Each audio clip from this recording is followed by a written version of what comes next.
Hey, welcome back to Noah Guy Bicycles on Shop Talk Tuesday. If it's Tuesday, it is Shop Talk Tuesday. So, live from my garage in Loveland, Colorado. Thank you for joining me here in a lovely, beautiful, sunny day with the garage door open. So, if you hear some background noises or interruptions, hey, it's live. So, it's just going to happen.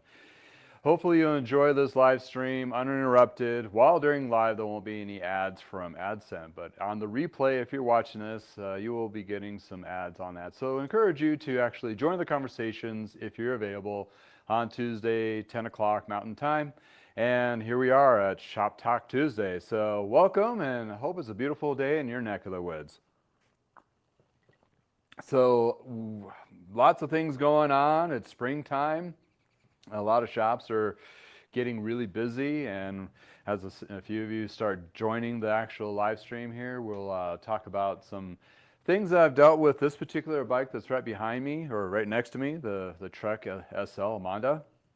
Awesome little 2014 carbon bike, but it needed a lot of love, and we'll talk about how wheels are a part of that loving your bike and some issues that I came across that I've been in the used realm for a long time, refurbishing bikes and so forth, and primarily I just look for used bikes in the used market to do such things. And well, one of you guys out there in YouTube owns this or works with this company. I'm not sure he owns it, but reached out and said, hey, we make wheels that fit in your genre of bikes that you refurbish and so forth. Let us know if we can help you out. And lo and behold, bam, I had a bike, and very timely, I had a serious issue looking for a new wheel set for this individual. We'll go to that in a second here.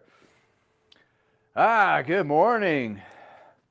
Applet Flap Drew. Sorry, I'm going to butcher some of the your guys' handles. But in any case, thank you, and thank you for joining us. On the second segment of this, if you haven't been here before, I talk about what I'm working on, currently been working on, will be working on within the first hour. So featuring some parts, tools, and various other things that, hey, you know what you do in the shop, and this is what we're doing. It's like giving you, pulling back the curtain if you actually hung out with the guys and the gals in the shop area of your local shop and just kind of jibber jabber. So that's kind of the tone and the setting and the concept, if you will, that I'm trying to provide here. And then the second half of the hour, or the second half of it's a 2-hour installment. I try to get there. The second half is usually talking about the latest topic news, a couple videos I've released. We'll do some follow-up questions, that kind of thing. So a lot of you out there that actually watch this are in the actually cycling industry, either though you're in a shop or individual like me doing your own thing. Welcome, and that's the part of my huge community that I'm building, as well as the avid cyclist. So this particular show and national channel is for pretty much all things cycling enthusiasts, from learning how to take a hub apart to talking about the weight measures of your price points of your bikes on the floor, all those kinds of things we can discuss. Have a lot of time in this particular, bike shop life. I've been doing this thing for about 5 years, but I've been in the industry over 35 years. And Tim, if you're chiming in, yes, we have a running joke. Every time I talk about either Parker bikes or my history of 35 years, we do a shot. But today is only a shot of coffee. And if my voice is a little froggy, I do apologize. Coming off of a cold that I caught from my daughter. Having kids, they love to share. And I, well, not warmly received the cold, but I was affected by it over the weekend. Joe, thank you for joining us from the great white north. Well, hopefully it's not so white now. Hopefully it's thawing out. Thank you for joining me, Joe. Hopefully it's getting a little bit nicer weather for you for doing some riding and getting your paddle kayaking paddles business going, and going forward for the next season. Hopefully you're excited and you're seeing excitement for people getting outdoors as well as here locally. I almost got the name right. Yeah, sorry. I'll just call you Mr. A or Miss A or Mr. Yeah, Miss the A. No, just kidding. Yeah, any case, it's one of those things in the live, and I'm a bike mechanic. I don't read well. I'm just kidding. Any case, not well read either. So what we're talking about today for the shop portion of this is I've been working on this Amanda, and it's been in here for a little while, so you've probably seen it in the future or past videos. And it needed some love. The individual that rides this particular bike, I believe, has put 20K on it, and it does a lot of riding. So it had a lot of abuse since the creation of it in 2014. So we're going to talk about what needed to be redone on this guy. And wheels is the emphasis on this because, well, this was the bigger price ticket that we had actually put on this bike, but it came across a big old hang up when I was thinking of, well, this person rides a lot and you need a rim brake, and what is available out there and what is going to be available out there. This is the tricky bit of working on used and older bikes that are 10 plus years, because a lot of the manufacturers or part suppliers are starting to cut a lot of the SKUs, and they're starting to cut that type. They'll have replacements, but it won't be what you're looking for. That's what we're going to allude to on this conversation.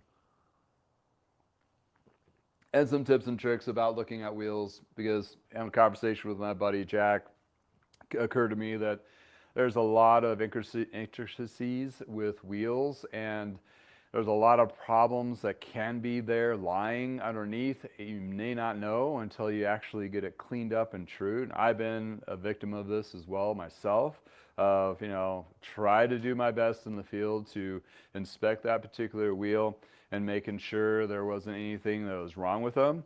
But once you get in the shop, you clean off all the dirt and you rub off that grease, and you think it's grease, but it's a hairline crack, or the hubs are not as smooth as you think they are.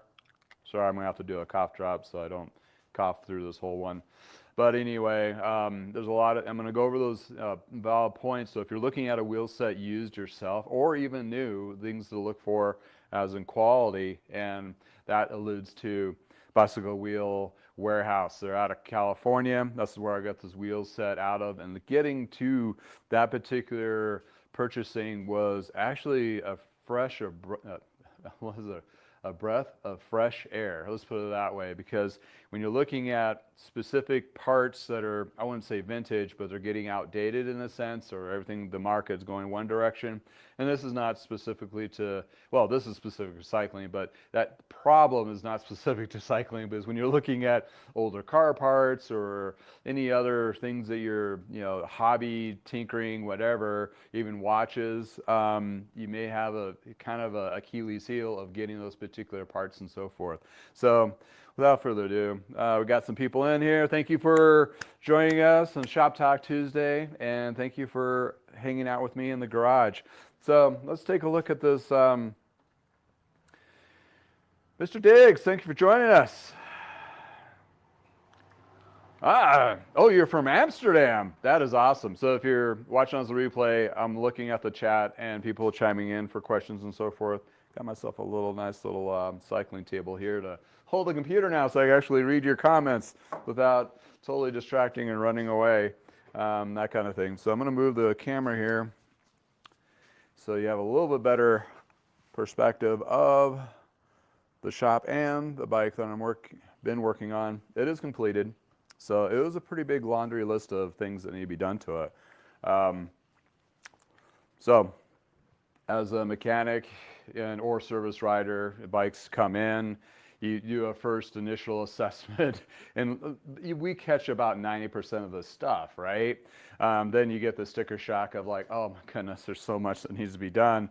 And granted, some of it could be just, kick the can down the road and do a little bit longer, but in this case, you wanted to put it's one of those things, you wanted to put what needed to be done and maybe a little bit of prevention into it, because he does a lot of riding and he has several bikes in his fleet. So this is the one that he goes to. He loves riding. This is the one that's very comfortable for him, and he really enjoys riding. And one of those scenarios is he was brought to me by another customer of mine, which basically was razzing him about his bike and how dirty it was, how noisy. Basically, it was annoying him. So he was like, hey, you need to take it into the guy and have it done. And it was like, fine. So reluctantly, he finally brought his bike in, And both of them were very ecstatic of seeing what I've done to it, and I've done a lot to it. So we'll talk about wheels in a minute, but when we did to the frame, basically I stripped all the parts down, I cleaned detailed the frame, polished it up, put some ceramic coating on it to give it some extra pop to it. But in lieu of that, the cables and housing got all replaced because it was just older. You can tell by like the rust areas where there's a lot of contaminants and sweat and that kind of thing. So it needed a lot of extra cleaning. Well, going through the frame looked pretty good. The drivetrain was pretty good, although this was one of those Shimano 11-speed Ultegra crank sets that was under that volunteer recall. I'll put that in the description below after the show here. But I take it. I have to take it to a bike shop that is a Shimano authorized dealer because they. I can inspect it, but they are the ones that do the recording of the serial number and all that. And, it's just a process, right? Look it up and you look on and make sure you got the right number. And this one was affected. Took it in. I cleaned it up for the guys at the shop and put an ultrasonic cleaner, because I was cleaning it up anyway. So if it was good, pass, I would have to put it back on there. No big, no harm, no foul.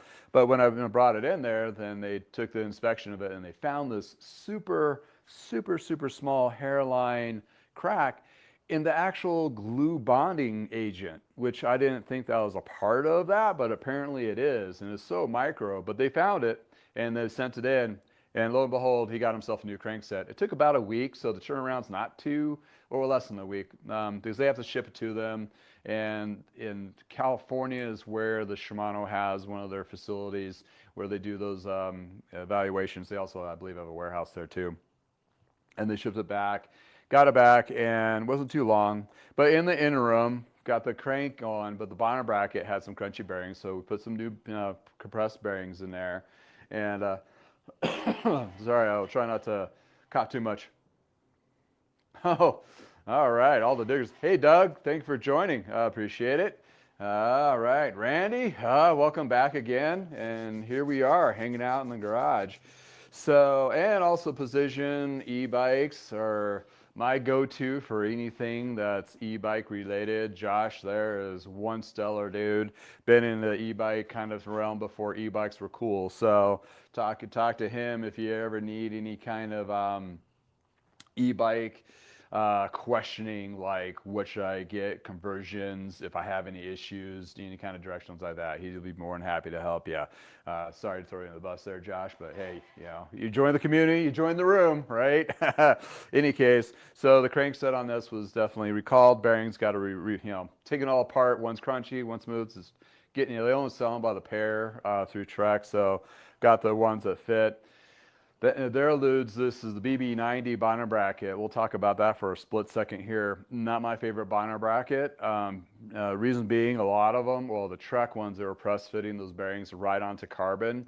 And eventually the carbon will waddle a little bit. So their fix was a V2, basically a little bit bigger bearing to smash in there. This one's still in the V1 stage, so we're good. I believe this one looked like it had a metal sleeve inside insertion, but I think the year prior to this, like the 2013 or 2012 BB90, you can correct me if I'm wrong if you're a Trek dealer, please chime in on the chat or just in the comments below. But yeah, that's not the best. I mean, this one turned out to be okay, but in any case, it's one of those things I've been playing with over the years, and sometimes the best, latest, greatest tech is sometimes questionable for long term, that kind of thing. Chris, thank you for joining us. Yeah, you're looking at the industry and how dicey it is. We'll talk about that in a little bit and the volatility of it, and as well as if we've just lost another brand here locally, well, in Colorado anyway, just recently. We'll talk about that. I mean, yeah, if you're looking bright, new and you're worried about warranties and support and all of that, if that's one of those things that you're really concerned about, yeah, that might sway your judgment of purchasing going in the next year or so, because they all been struggling. But we'll touch upon that in a little bit here. But thanks for joining us, Chris. Appreciate it. So brakes were good, just needed new brake pads on this guy. The front and rear derailleur just need to be clean. They're really in good shape. The chain was stretched, and also he's the type of individual that rides so much that he's pretty much sure that the cassette was done. So he was like, go ahead and do the chain and cassette. So we got that going. And then allude to the other big hiccup is, when you're doing wheels and working on wheels, and this was dirty at the time. I cleaned it all up and put it in the shrink stand. And it's going to be really hard. I don't think you'll be able to see it, but I'll definitely explain it. And this is what I've seen on several Mavics of this vintage. So double check this if you have wheels similar to this, as well as the Bontrager paired spoke system. What happens is in the rim bed here, close to the eyelet of where the spoke nipple goes through, they'll develop some hairline cracks. And on this one was kind of interesting that I was very intrigued on, because not that it just had hairline cracks, but it had it on the non-drive side, which means this is where the cassette would be on this side, and non-drive would be the opposite side where the cracks were developing. Usually it's on the drive side. Typically, because the drive side has higher tension and it's a shorter spoke, and therefore puts a lot more pressure on the rim bed.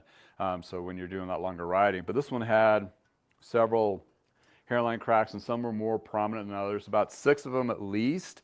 And when I was talking to the customer, I'm like, I mean, you could ride it, but as much as you ride, I don't feel very comfortable. I mean, professionally, you say any time a mechanic sees a hairline crack in anything, it's like nope, not going to happen. But people do ride on them, and sometimes they'll last a while. But the thing is, you put yourself at risk, and whatever that risk is. Us as a bike mechanics, we're supposed to minimize the risk as much as possible, mainly for safety. I mean, we want you to live through your ride, because there's enough threats out there on the bike paths and roads, so forth. We don't want to add to that, so we want to bring those to light. Some things you can go a little bit longer, like, tires might be a little bit worn, brake pads might be a little bit low, but you still have a little bit of life on them. Chain might be a little bit of stretch. But when you're talking about like maybe a rear wheel, and if that spoke broke, it's always going to happen at the wrong time. Either you're the furthest away possible from civilization, or somebody to come get you. That, or it happens you're on a fast descent, and all of a sudden you're crashing. So, just imagine the worst thing ever possible happening, and that's probably what's going to happen. So expect that if a bike mechanic professional is telling you that something's questionable, believe me, even at the cost of these wheels that he purchased, even like just an expensive replacement is it's way more cheaper than an ER visit. Let's just put it that way. So in any case, get off my soapbox here a little bit. Thanks, Mark, for joining. GPA's Bike Shop in New York. Welcome. All right. Yes, got some people from some distance. All right. We're getting global here. I love it. It's awesome. I love talking to people that all over the place to get different insights and so forth. It's awesome.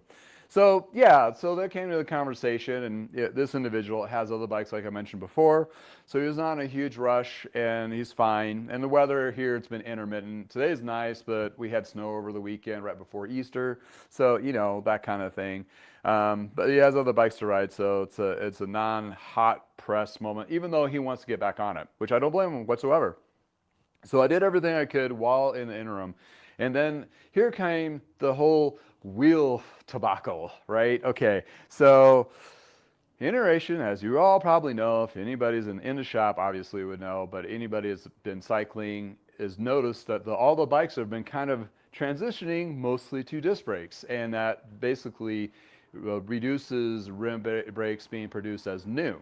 When you look at companies manufacturing replacement parts where we get as bike shops, well, not necessarily me, but a lot of bike shops will go through a company called Quality Bike Supply, QBP, or JB Importers, or BTI, or KHS. They sell all these parts and whatever, and sometimes they'll get them through their direct vendors like Trek or Specialized. Trek has a bigger library of parts that they're trying to sell too. So basically, when you're a service person or you're working in a shop, you go through your list of vendors to try to find parts for replacement when you're giving options for the customer. Well, talking to the Trek people, because I was there, and getting the cranks warrant recall, I'm like, so how's the parts supply coming along? Like, is it, they mentioned it before where older bikes, vintage ones, I would say not vintage, but older, and don't own a vintage myself yet, even though I am. Anything that's rim brake, I mean, for like a road bike, like this guy here, are a little bit harder to find for higher quality. Well, back in the day, obviously, we had Mavics and other, Mavics, I think's done, and, there's some other companies that are still out there. But what I found when I was looking for this individual, it's like all of a sudden, I also looked in the used and I'm like, well, kind of nervous about that because, well, number one, he rides a lot. I mean, a lot. And the dollar amount is not really the question, but it's the quality, right? And I was like, okay, new is probably going to be better fit for this individual versus finding a good used one that somebody's just recreational riding. So I was going to go there. Rabos 74, thank you for joining. Oh, Santa Cruz, California. Beautiful place. Been there. I was there. I missed it, but Bontrager facility had Santa Cruz. Santa Cruz? Yeah, Santa Cruz or something like that back in the day, and that's when Trek acquisition. Side note, side story. Had family that lived in Monterey. I was there on a holiday and called up their office still at Bontrager office where they built the steel frames and so forth. I'm like, hey, I'd like to take a look, tour of your stuff and whatever. Like, oh man, there's really nothing left to see. We pulled everything, it's moving the track. I'm like, biscuits. In any case, that's my Santa Cruz story.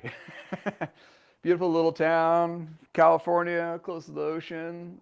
Yeah, pretty. College town too, I think. But there's at the university somewhere around close to there. In any case, back to the story. Looking for wheels, right? So, okay, I mean, they're out there, right? How do you look for them? Well, this was a tricky bit because 11 speed is where a lot of bikes were transitioning to disc brakes. So 11 speed rear wheel and rear and brake. I'm like, oh. So there's a few out there because you can't use a 10 speed freehub body like if you got a little bit older vintage because they don't have enough spacing. You can do Mavics, but then again, he's cracks, and so do we really want to go that direction again? Maybe not. So what was out there? So I'll do a little show and tell of what my searches were. Let's go with that. All right. So one of my vendor, well, I want to say vendors, where I buy my stuff at, because like I mentioned before, QBP,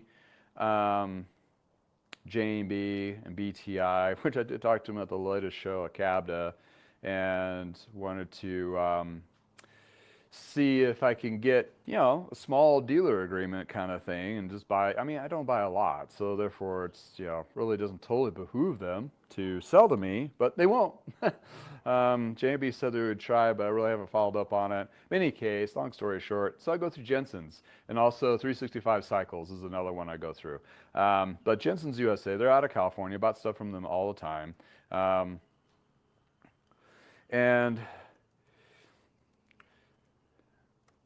I've gotten chains, I've gotten cables and housing, all the bits that, the run a shop basic. And a lot of times their prices are actually pretty good, and they have free shipping over $50. So if you have a quality account or J&B or whatever, sometimes you have to do like $400 or $500 to get free freight. So, I mean, so realistically for me, it doesn't really hit that mark. So yeah, you got discs there. I wonder if I'm going to be able to see the ones I found. I think those might be it.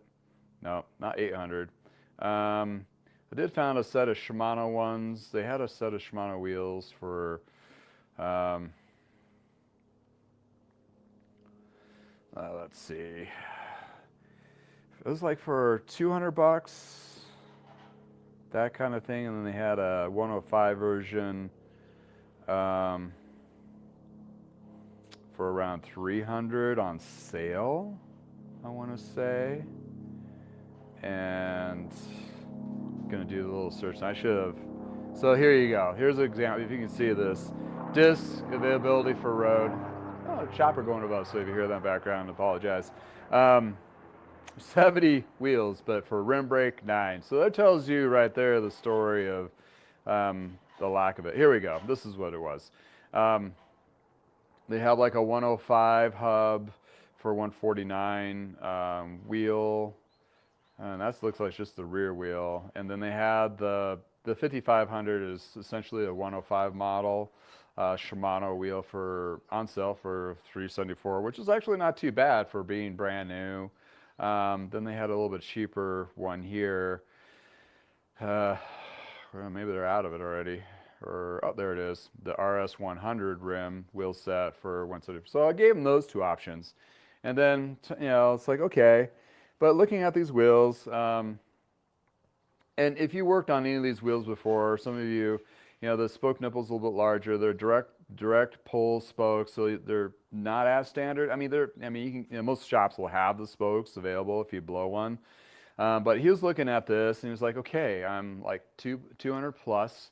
I ride a lot of miles, and I've ridden on bikes with less spokes. And this is his second wheel set he's blown through on this bike. Let's put it that way. And he was like, maybe not, that kind of thing. I've worked on these wheels before. They hold up and they do pretty well.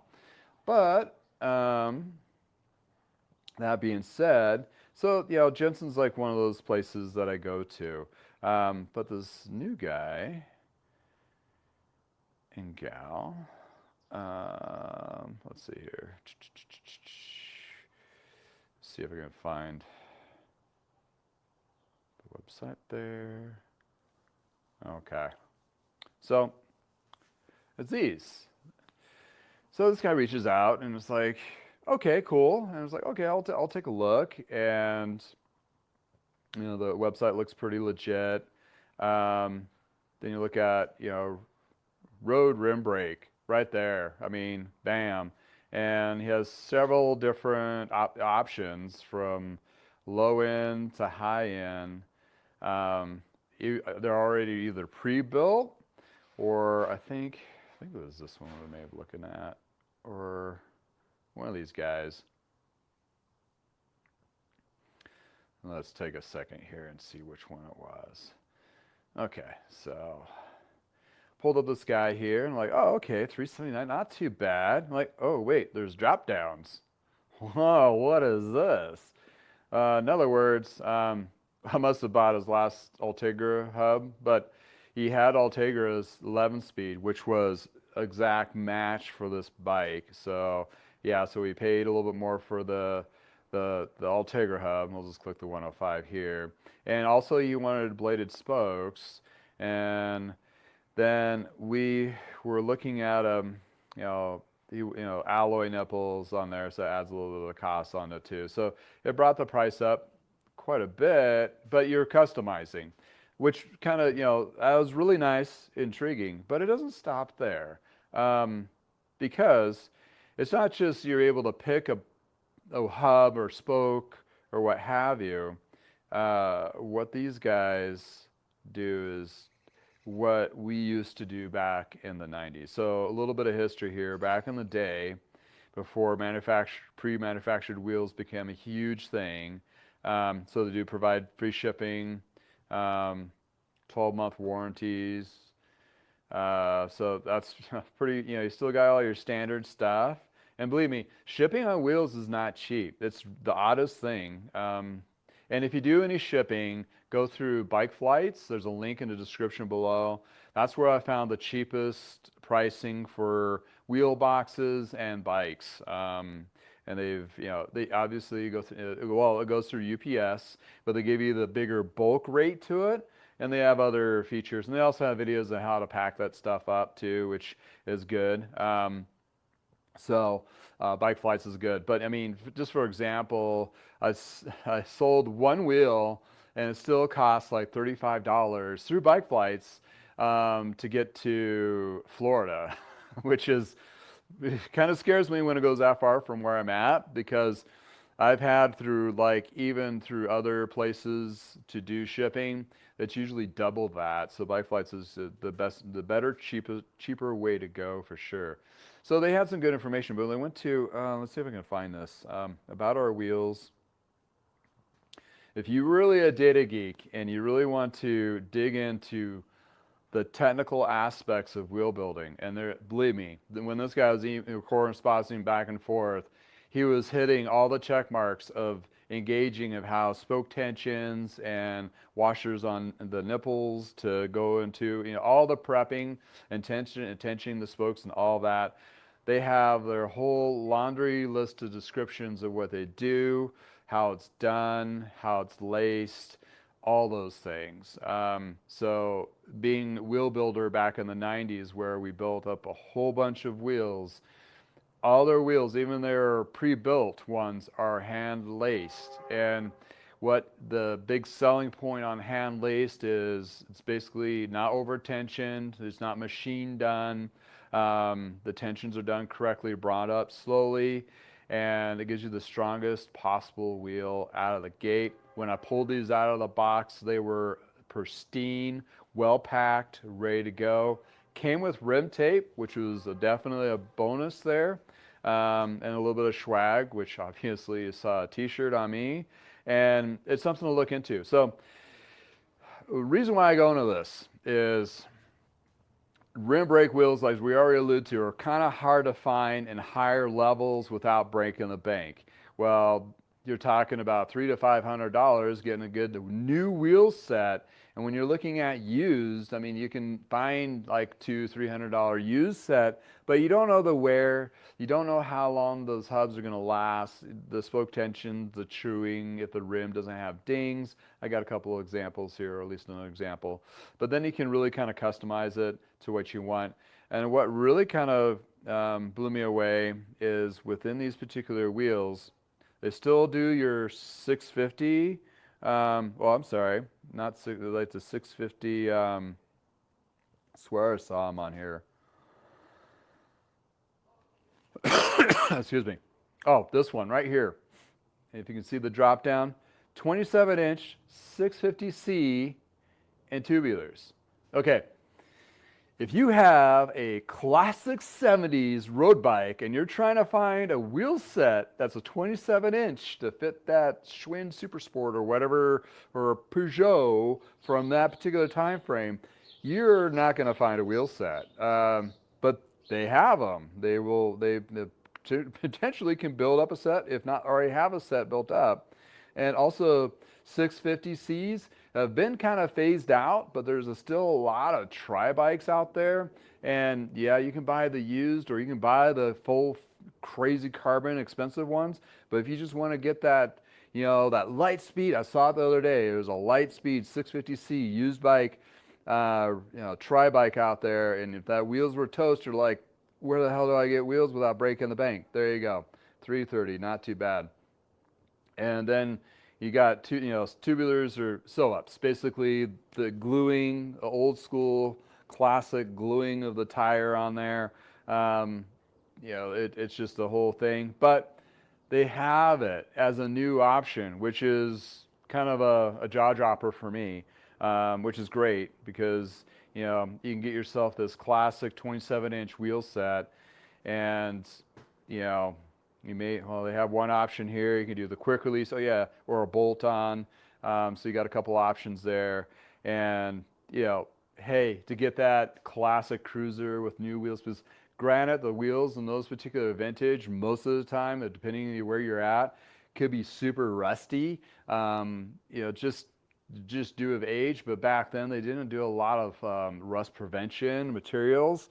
I do have a classic Trek 500 that's on my old this old bike channel. Check it out. John Bradley chimed in about how the frame was built and all that stuff. Very intriguing review of it. And going to the wheels, back then they had matrix rims, which they did have eyelet, but they were dingy looking. I try to clean them as much as possible, but if you want to get that bike to pop, I mean, there you go. You got yourself something in that perspective. So looking at those things, I mean, hey, there's opportunities to up your game and without breaking the bank. Because when you look at like options through QBP, it's going to be upper end stuff. J&B might be too low end stuff. Like, come on, I'm not going to put on a a Sora wheel set on something like this, or a Claris even. Well, I don't know if they made Claris in 11 speed, but Sora or Tiagra, let's for example, it's kind of like a downgrade, makes it heavier. This wheel's a little bit lighter, stronger, 32 spoke hubs, three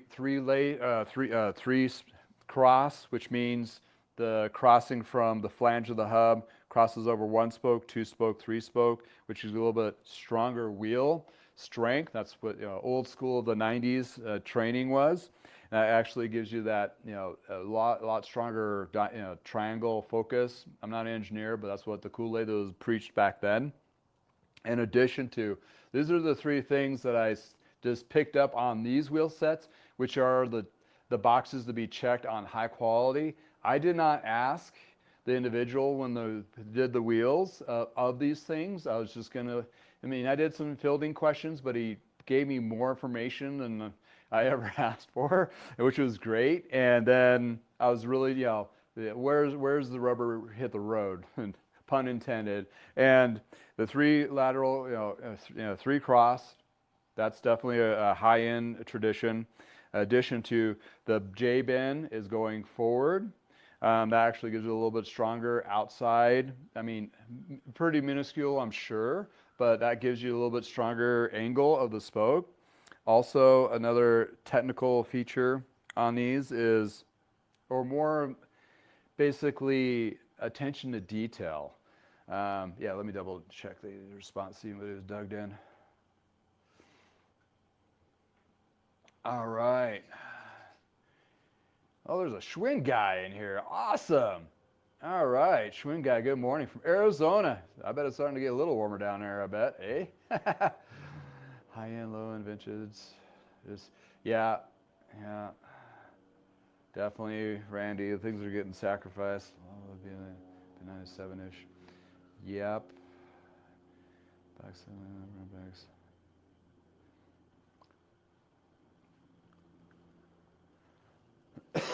So yeah, rim brakes. I mean, there's been a kind of a push on some like smaller, groups out there, like bring back the rim brakes.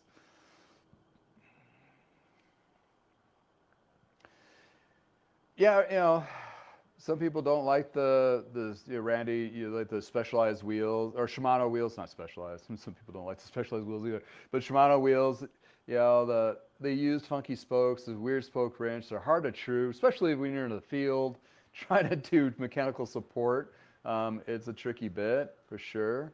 The ones I've seen that held up, but then again, yeah, they could be problematic in a sense too. Yeah, I think it's a lower version of Reynolds. Yeah, Reynolds is really good wheel sets. I saw a couple used ones out there, but then again, with this guy, I don't think it was a great fit. But thanks for chiming in on that, for sure. And David, thank you for joining us. Oh, you haven't had a chance to unbox that GT? Oh yeah, he bought a vintage, awesome BMX GT BMX, and he had me. It was here. He's in, I forget, another state. He's like, "Hey, can I have this guy drive it up and you just pack it?" And I'm like, "Yeah, awesome." And it was pretty cool. Yeah, I'm waiting to get in touch with you for unboxing it, and we can do a little jibber jabber section, and then I'll release the video. Um, yeah, absolutely. Thanks for chiming in, for sure. All right, so yeah, going back to the wheel technical aspects of building, it's like, okay, well, one was the three cross, right, and how it's over, and then you have the J-bends going the right direction. The third thing was the valve core. When you look through the hole of it, you should see the logo of the hub. See? And then the hub, well, the rear one's pretty obviously, but you want to make sure the front matches the same direction. So when you're looking down on the bike, sitting on it, you see Ultegra, then you look between your legs and you see Ultegra. It's read not upside down. So with those three things right off the bat, I knew they were schooled correctly of old classic school of wheel building and attention to detail. I remember we would do these, and if we didn't line up just right, we'd have to take it all apart and redo it. My dad would not let us get away with cutting any corners or letting anything fly or slide. So those are the three things that when you're looking at wheels, how intensive the detail that you have to be when you're wheel building, or not have to, but if you find good wheel builders that do that, which they used to be back in the day, go back in time, right? Like I would say 2005 and earlier, a lot of the bike shops still did a lot. They had like a one at Lee's North by the campus. They had a little building room. It was like a closet, where you had all your spokes and you just sit there. And Bill West, I'm sure, was sitting there putting all these, this thing. He was a relic of Fort Collins. Everybody knew Bill West, a jokester of a guy, but really cool cat. He's been around since the 70s working on bikes, and he just put these things together, and then when I was Lee's at the South location, we built like this huge kind of filing cabinet for all the spokes with tubes and so forth. Really cool stuff. But yeah, the wheel building art is definitely slide off of basically the menu of most bike shops due to the fact that it's really expensive to bring all that in. But these guys, I mean, check them out if you're looking for wheels, even newer stuff. If you're looking for discs or mountain, what have you. That's what the prices I've seen, a little bit less. There's a couple other companies out there that do really nice high-end stuff. I mean, super high-end and pretty expensive. Sugar Wheels in Oregon, somewhere. I think they're close to Portland. They do. I've had a couple of wheels from them in my shop. Really good quality too, but that's like super, super expensive, high end. But if you want something that's not too terrible, as in price points, and actually get you going, and also strength wise and custom built, nothing beats a custom built wheel. I can't preach that more. And when you're looking at all these guys, I mean, these are all slammed together. Most of them are just slammed together. They go in a machine, the spokes are thrown in, the machine threads everything up and tightens them up. Well, what we've had problems with in the past is those machined wheels, machined assembled wheels, sometimes will over-tension spokes or that kind of thing, or it's the calibration's off. And if we've had batches in years past where we'd have bad sets of wheels. Now it still happens even today. They won't recall them if they don't have to, but they have like a 2-year warranty or 1-year warranty. And in the corporate perspective, when they're mass producing that many wheels, they're only looking at it only has to last more than a year or two to pass warranty. Then they don't give a crap. Like all those Bontrager wheels with the paired spokes that cracked. They were already having issues with those and warranting a few of those before it elapsed, and now they're like, oh, okay, yeah, whatever. So that's with a lot of componentry. So even when you're buying new, as our conversation earlier, worrying about those warranties and so forth, well, you may be a little concerned about that. But then again, think about it. When you're buying a new bike, most of the time, the only thing that the manufacturer is warranting is the frame and fork. Everything else is parted from other vendors. So even though if you bought a brand that went out of business, let's say GT, for example, they just got canned, although they're still taking care of their warranties. But what if they didn't, right? Or better yet, let's do Virtus or Nuke Proof in Europe. The companies that purchase those names and that are running them now are not validating or not taking care of any of the pre-warranties from previous. So basically, if you got yourself a Virtus road bike prior to the acquisition, it's the frame and fork. But if you had Shimano componentry on it and it's still within that 2-year of warranty of Shimano, you can still go to Shimano Direct or the componentry or SRAM or whatever was on it, that kind of thing, if it was new, if the original owner. So they'll definitely take care of you. I know I've worked with SRAM before and Shimano, call them up direct as a service manager going, hey, I got an issue with this. 9 times out of 10, they'll bend over backwards for you to take care of you. We'll get you set up, that kind of thing. That may have changed in the last 5 years since I've been in the shop with that environment, but most cases, especially now, they're going to be trying to take care of every customer possible going forward for sure.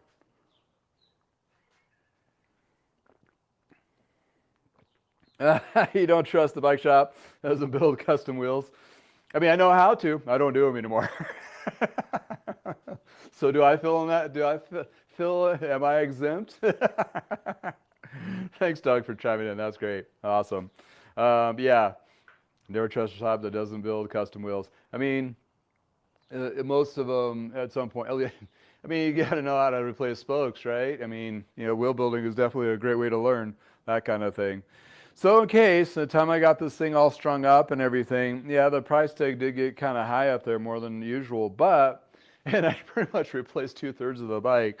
But at the end of the day, it is safe to ride. It's going to be virtually new, and you can get another 10 years of riding out of it, and hopefully another 20,000 miles, and with a big smile on his face. That's what yeah, it may be a little bit of sting, but when you ride that much and you have to replace that many, it's kind of like a badge of honor in a sense. Like, hey, I worn out a crankset. I mean, oh my God, how?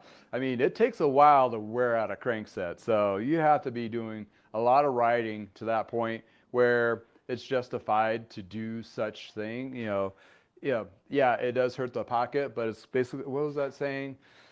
Cry once now, and you just rip the Band-Aid off and just, okay, just do it, and you'll just have a great time. So feel very confident with the wheels of how they've been built up and the rims, that their house rims are actually really strong in this. And I did a wax chain on it. Also used the Connex chain, which is that German chain. They're for Whipperman. I think they merged. I don't know the story exactly, but Whipperman and Connex are the same company. This is the one that's a pre-waxed.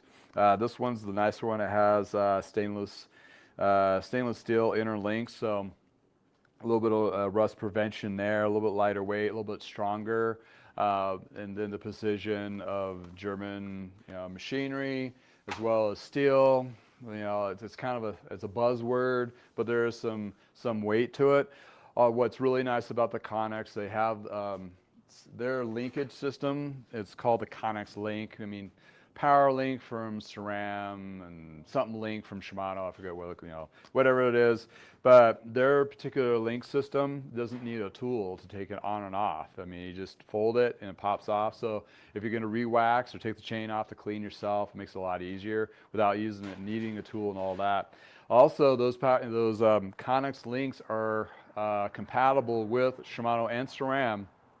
So if you go to this is the guy I buy my chains from, and he's an old, crusty old bike dude that's been in the industry forever. Not to insult Tom at all. He's a nice guy. Love him. But this is Canitude Road. I'm not sure what the meaning of it is, but this is a particular place where you can get the Connex chains here in the States. And they do, obviously you can pick all the speeds, but if you go to the chains, you can pick whatever the Connex quick link that fits your speed, and they are, double check though what chain you have. I'm not sure about the new high-end SRAM ones, but for a lot of the Shimanos, you can get those. If you want to get a replacement chain, they do have those too. You just pick your speed. They are starting to do pre-waxed, believe it or not, through them. Basically, Connex has made its own wax blend. I haven't played with it yet or anything. I mean, knowing the company, I'm sure they put a lot of R&D in it, that kind of deal. But it's only on their 10, 11, 12 speed chains. Got to talk to Tom about this. I don't think they're free. That kind of thing.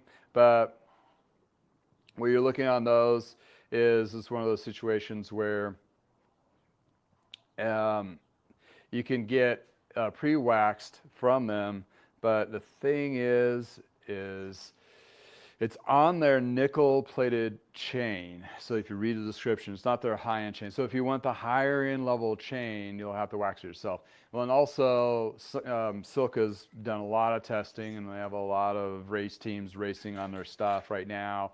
And apparently their stuff is super. I don't know. I mean, let the testers do the results, but I mean, they do have the pre-wax coming out. That gives you kind of a understanding that there's either a strong enough demand for people doing wax chains to provide it within the. I mean, I haven't seen SRAM or Shimano do this yet as a chain making company, But this is what they do. This is their focus on, and it's kind of like one of those companies that they do it really well, or they're not going to do it at all, kind of perspective. And that's where those Connex chains, you don't see them on OEM bikes hardly ever because they're more expensive.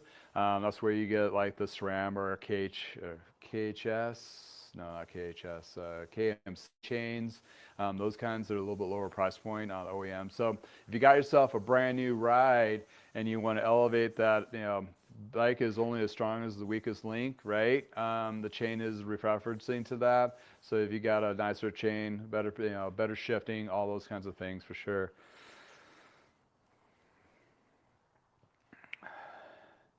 Nice. Thanks, Josh, for chiming in from Precision E-Bike. We have been getting some tough double-butted stainless steel Spanium spokes from Brooklyn. Bike Doctor ATX. Cool. Good plug there. Yeah, that's, I think, the same brand that they were using at the Bicycle Wheels warehouse. Yeah, other brands of spokes is DT, and then there was back in the day, I think they're still around, as Will Smith is what the higher level of spokes used to be back in the day. But there's those improved over time for sure. And the tools, I mean, I have a whole little rack of tools over here to do wheel truing. I mean, you got like the dishing tool. Let's do a little show and tell. Grab a couple of these. You got the dishing tool that centers the hub to the rim, that kind of thing. You go back and forth. You got the spoke tension reader that reads the tension of the spokes. Then you got to have every spoke nibble driver kind of thing, from the Mavic Star looking thing to the Shimano oversized flange nipples. Back in the day, we had like the nipple driver. This is the shorty. I don't have a long one. This one was actually from the 90s from Bicycle Research USA. This is before they had deep dish rims. So I'm a little short on that one. Then, to put in mind, for the longer deep dish rims, you have these tools now that do like a nut and bolt style. So you can go down a rabbit hole. It's not like an easy, let's get a spoke wrench and just go at it. I mean, some of the traditional ones you can, but when you do like the deep dish carbons or the fancier ones and so forth, then you got the rotor tools for the brake. But the truing stands evolved. I'll carry this big thing over here and show you. So this is a modification of an old school truing stand. Okay, so this is what we did. Like 700C was the biggest wheel, and then you have to get these clamps to modify to the 29ers. Then you have the disc rotor tool. Then you have to do bigger gauges here to accommodate for those bigger tires. So you can take your old classic truing stand and get all these modifying pieces and the base to hold all the junk that goes with it. All that. But when you take your old school truing stand and add maybe another $100 to $200 worth of adapting parts to it, granted, the Park truing stands are one of the knowns to be the high level elitist ones out there of tools go. There's other ones you can, I know Feedback Sports has their own kind of in-field truing stand, works pretty well and what have you. But for industrial ones, I mean, new, I think they're like $600-700, that kind of thing. So you can find yourself a used one for $100 and get all the little adapter pieces if you need to, if you want to go down that rabbit hole. Or you take it to your local bike shop or a guy like me and we'll chew at the wheel for you, that kind of thing. Oh yeah, that's right. Rybot 74, Bo 74. Can't not talk about wheel building without bringing up Phil Wood and the cutter. Yeah, Phil Wood is like the cutting tool of spokes. I wish I had some pictures of it. Yeah, they're basically a spoke threader. Basically, you'd get a spoke in the blanks, what they call blanks, and they're one length, and then you can pre-cut whatever length you need. And talking about length, I mean, there's hundreds of different lengths of spokes and different types and different gauge, thicknesses and so forth. That's where it got really crazy, right? So that you can get some blanks, and then you can just cut it to the whatever length you wanted to. And you wouldn't be able to do a double butted. It had to be a straight gauge spoke. Or maybe they did have some double butted with a range to them. But in any case, and you had this little threader you throw in the vise, and the damn little things are like $500 or $600. I mean, you'd have to do a lot of thread, a lot of spoke replacement, and to justify having one of those. But back in the day, yeah, that's what you do, because you get a box. The thing is correct me if I'm wrong. What's the box of quantity in a box of spokes nowadays? They weren't, they were like 64 or something like that in a DT box, whatever. Somebody throw in the chat. But it wasn't always the exact number. And so you either had it, and then like you're looking at the front wheel, or traditional, let's say 32 spokes, and that would be one length of spoke on both sides. But on the rear wheel, you have one shorter side and one longer side. So you'd have like a half a box, and depending on the rim, diameter, DI, and all that, you can get up to 4 or 3 different sizes of spokes to do one wheel set, and that's 4 boxes of spokes, and then you have all these extras, that kind of thing. So before you know, you have like bundles and bundles of random, and of course, when you need that one length of spoke, you never had the right size. 100 spokes in a yeah, that's what it is, 100 spokes, that's right. Thanks, Rye, for chiming in on that. Yeah, it's just, so in any case, if you buy any bike spokes, boom, there. I have seen in some places, even on Amazon, I've seen you can buy 10 at a time or a certain length and so forth, but double check where they're coming from. Or on eBay, I'm sure somebody buys those boxes of quantities and maybe does 10 quantities and just sells them for 10. And that might be the better way if you're a novice and just doing your own stuff, that kind of thing. Oh, Doug, you had an old TS7. Got it. Oh, use a zip tie trick. Yeah, that's a good one. Yeah, exactly. It's up there with the hot dog buns and and hot dogs. Not to say they're a wiener, but it's a wiener of a deal, right? Okay, bad joke, of course. Here you are. Yeah, absolutely. Yeah, we're almost at the top of the hour. Absolutely. Okay. So yeah, I wanted to feature. Give these guys a try. I mean, not to say that you have to. I do have a discount code below. They were very gracious to give me for you guys to use, gals to use. I think it's 20% off of full wheel sets or anything over $100, or over $100 is still free freight included with that. So that's a little bit lower. They do have coupons listed on their website too.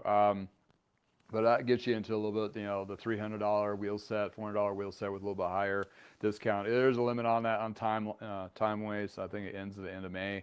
Just as just give it a test and try it out. But in any case, good quality wheels. You got yourself a repair, and you're like really having a hard time trying to get a wheel set for a customer or for yourself, that kind of thing, that might be an option for you to take a look at and look into. They've been building wheels for a long time, so they've been around, so their quality is pretty high up there for sure, I would say. Right about 47. Thanks for coming in. Appreciate it. Have a great day. I'm going to start talking about some industry stuff here. Oh, the Hazan. Yeah, I have a few tools. Might be in my old toolbox of that brand. Oh yeah, I think they're buried over there with the old classic tools. I think the tool I have from that brand was, for Andy, is that chainstay spanner to pull the steel chainstays out to accommodate from a 7-speed to an 8-speed rear wheel. And then, an old quill stem puller. When the quill stems would rust in there, it'd pull the old quill stem. I bought them not to think that ever you would use them, just because it'd be cool to feature on a video, which I think I did before, maybe just on a live, but gotta actually have to have a frame to actually show and tell, to show it actually how it works. So I think I have a still frame. I'm gonna go muff up, and I haven't had a quill stem, but I do, although I do have a crazy, looking up at my rafter frames, bum frames. There's a tri-bicarbon frame with, the blade seat post that's seized in there, and you know why that is. If you're a bike mechanic, you do EU. And I think I measured up the slots of the stem puller fits that slotted section of the bladed seat post, and see if I can pop that thing to come. Not that I'm going to do anything with it, it's toast, but it might be just fun to show and tell. And I better wear a mask as well, because it'll probably poof some weird, salty nastiness or corrosion. Nobody wants that. Nobody wants that at all. Okay. Yeah, let's sit down and do a little jibber jabber. But yeah, that's wheels. Wheels, I mean, it's a 30-year bike, right? A 30-year bike, and it's one of the things that a lot of people want to upgrade because it's a rotational weight, if you believe in that. And, better performance, longevity, all that good stuff. I'm gonna grab my water here too. And it's one of those things where, good wheel set will last a long time. And, there's flexing to wheel sets. You got to keep in mind for that, that kind of thing. Woo! Broke a light. And there's all sorts of things that you can improve on a bike, but the wheels pretty much is a really good go-to right off the bat. And I mean, that's something you can actually probably feel when you're actually doing your ride. And tire pressure is a big, huge bit. That's a whole conversation lately. It's like people have been really overinflating their tires. You give it a little bit, knock it down a little bit, depending on your weight, obviously, and the kind of riding you're doing. It gives you a better performance, especially for road. Talking about road specific kind of thing. So that's another perspective to look at there as well. A little further away, let's get you closer. Yeah, so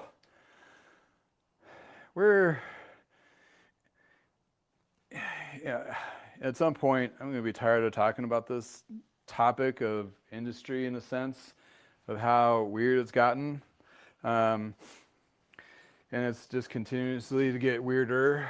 But, there's been a whole big of tariff looming. And I wanted to talk about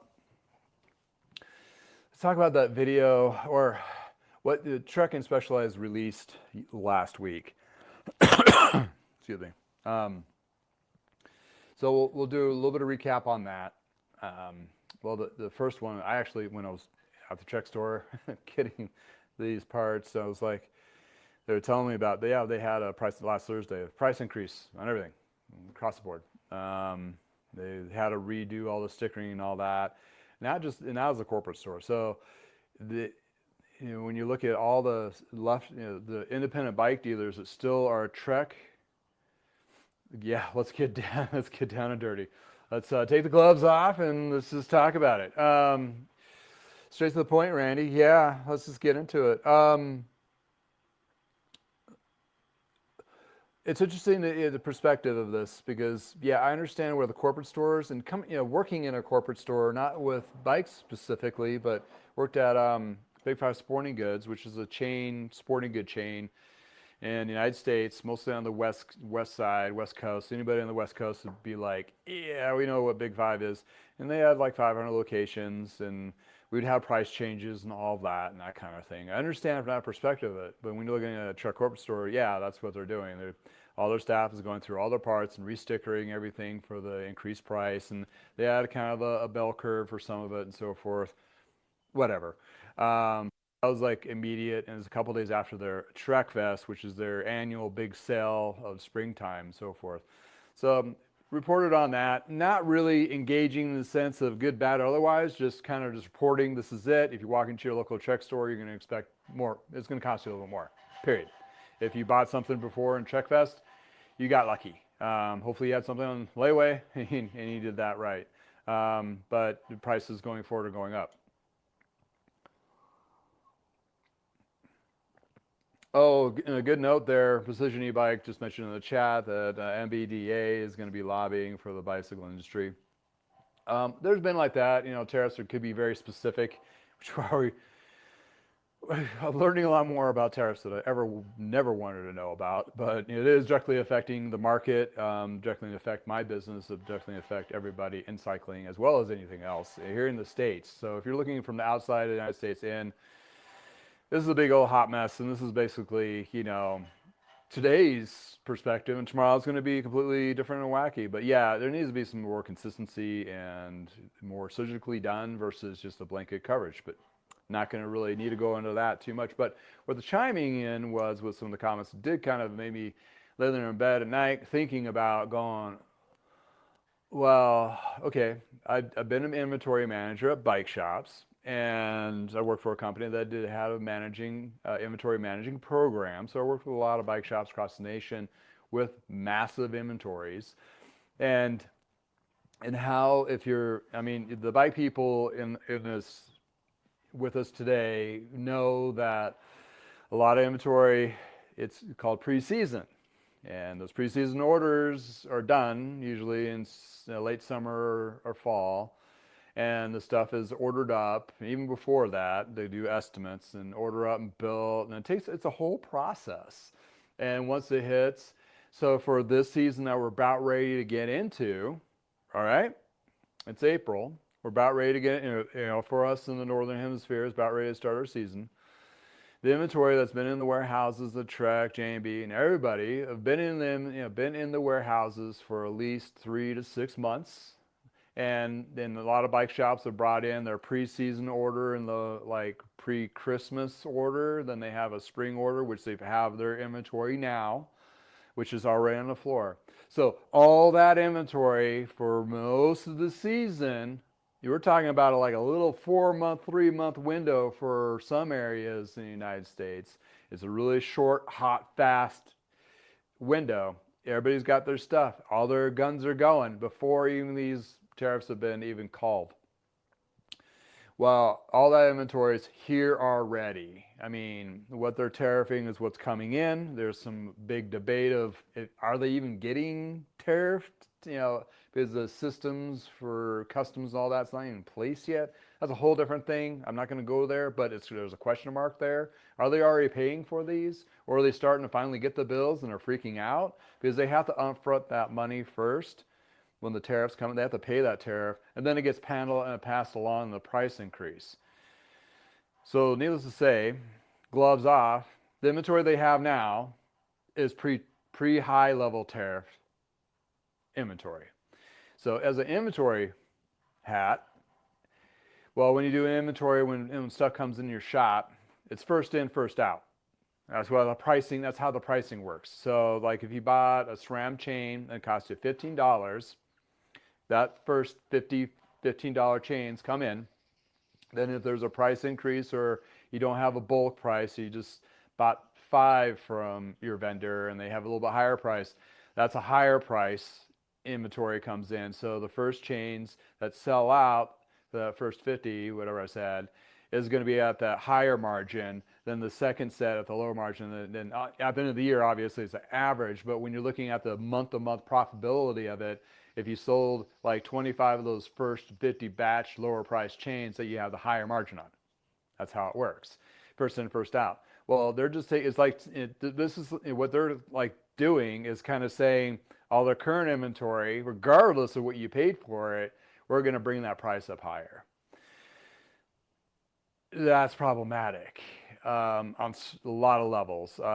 First, customers don't like prices to increase, especially going on the height of the season. This is not good. But yeah, you got to pay for play, right? So those tubes you're going to have to pay a little bit more for. Grant, somebody out there has probably tubes on sale somewhere. I can guarantee you it. So you got that. But in any of your consumables, I mean, shop, I mean, Czech Jensen's, 365, anybody out there. I mean, you don't have to go to Trek and go, oh, I'm going to drink just Trek Kool-Aid's tires. No, you don't have to do that. Road bikes will take a lot of different brands of tires. So the more versatile you are or accepting of different brands, the better off you're going to be for price point going forward for consumables on a bike. When you look at like the bikes themselves, the replacements and so forth. So there lies the sting for independent bike dealers. And this is, that okay. That's the Trek has changed their prices. Specialized has released it, which I believe is, if you really think about it, it's a brilliant promotional push. It's like having a sale without saying you're having a sale. Think about it. We're going to put a date on this, May 1st or May, whatever it was. The prices are going to go up across the board. So you got 2 weeks. And if this leaks out, which did, purposely, I'm sure, and all the stores, specialized independent dealers to corporate stores, and like, you better buy it now. What a great leveraging piece for a salesperson to go, better buy it now because it's going to be 10% more in 2 weeks. So that puts that doom spending push on that even higher. Trek didn't say anything about this and just slapped it out there. So I think they didn't, Specialized took the opportunity of taking advantage of this, indirectly or directly, purposely or not purposely. That's my opinion, but it is a big question mark of how they rolled it out differently, but the outcome is the same for both companies.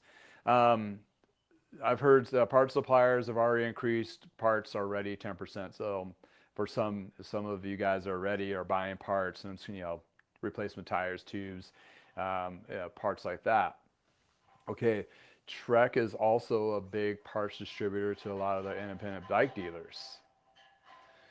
So with that price increase is basically telling you you're going into season and whatever you're going to need to buy for the next 3 months or whatever, maybe from here on out, is going to be more expensive. Like you need some new tires, need some chains, need grips and so forth. It's going to be more expensive. And a lot of those companies are designed by, it's by design to buy from, if you're a Trek dealer, you buy from Trek first, and if they don't have it, you go to Quality Bike Supply or a different vendor because they have better dating on their invoicing is usually it. And sometimes you get a little bit better pricing, but that pricing is now negated.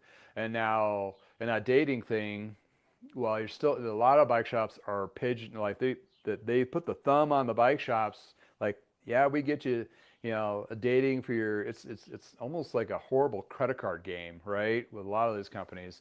And majority of the bike shops out there don't own their inventory outright, like all of it. So they, they're constantly paying down and buying more and paying down. And that's the ultimate goal is the bike shops eventually own all your inventory, but it never really is. It takes a long time to get there. Let's put it that way. So with those price increases on everything at the beginning of the season for all those consumables that a lot of bike shops have been not only buying when they need it, is now going to be paying a higher price as they need it. Although Trek is already, I mean, they're already thinking, recovering any losses of the future. That's if there's any losses of the future. That's the thing. It's like, I don't think they have very much products hitting the shores of customs right now due to the fact that it's kind of off season of refilling their warehouses. I could be totally wrong. If you have any insights on that, please comment below or put it in the chat. But I'm thinking they're bringing in stuff that's coming in is probably at their low point right now. Therefore, a lot of stuff is going to be hitting. It's usually the next model season. I mean, there's probably your general, refill stock from Specialized and Trek, just to hit the warehouses. But for general stuff, but I don't think like the next model year bikes they're not here yet. They used to come in like in July and August, so maybe that's what they're trying to protect. But you got to think about it. These companies they're hurting. I mean, they're hurting. I mean, there's no way of saying it, making it nice. They're hurting. They've had slower economy. It had nothing to do with tariffs so far. They're hurting because the demand dropped like a rock. Prices have kept the same. They've had inventory they overbuilt from over COVID. It's just like there's been whiplash and a couple bad mistakes, of course, but they're affected by a crazy market, and you can say a lot of negative things, or come up with a whole bunch of negative things. But in the end of the day, though, all the wrong things have been happening and continuously to keep going wrong for them, and they're not getting any kind of recovery to try to regain. Truck and Specialized, they have to close some of their stores down. They're not performing. They're going to be cut. I mean, that's just business 101. Same thing with Pawn. And I've heard people through the chats and various videos like, oh yeah, they close down stores here and there and what have you, the corporate ones. And we're losing a lot of independent bike shops too, because it's just, it's very brutal out there. But when you're looking at how they have to raise prices, but the raising prices on something that they're not going to buy right now anyway. I don't know. It's this huge bad thing, and I hate seeing it, honestly. It's one of those things that it makes me sad, is it really makes, discourages a lot of people to get into the industry, and that kind of thing, or they've been in industry and they're cut. Like, like you worked at a truck store or Specialized store and you worked in the industry for a long time, all of a sudden you're out of a job. Now you need to try to find a job. If you're going to get in, most likely you're not going to stay in the cycling industry. You're going to have to go find another job in a different field just to make ends meet, because those jobs have reduced to little to none. Or you go independent, which is believe me, this is not easy, not whatsoever. Thank goodness I have somebody else that has a better income than I do in my household to help me do this, because this is more fun than actually a necessary need at this point. But I mean, I do need to bring some income, of course, and my personal desire, a passion of driving, improving the business is definitely there too. But in the end of the day, it is definitely difficult. And if we had to rely on my income from doing this, I would have to go get another job, different. It's just that's the scenario that a lot of people are being in, and in the industry is struggling with all those different perspectives.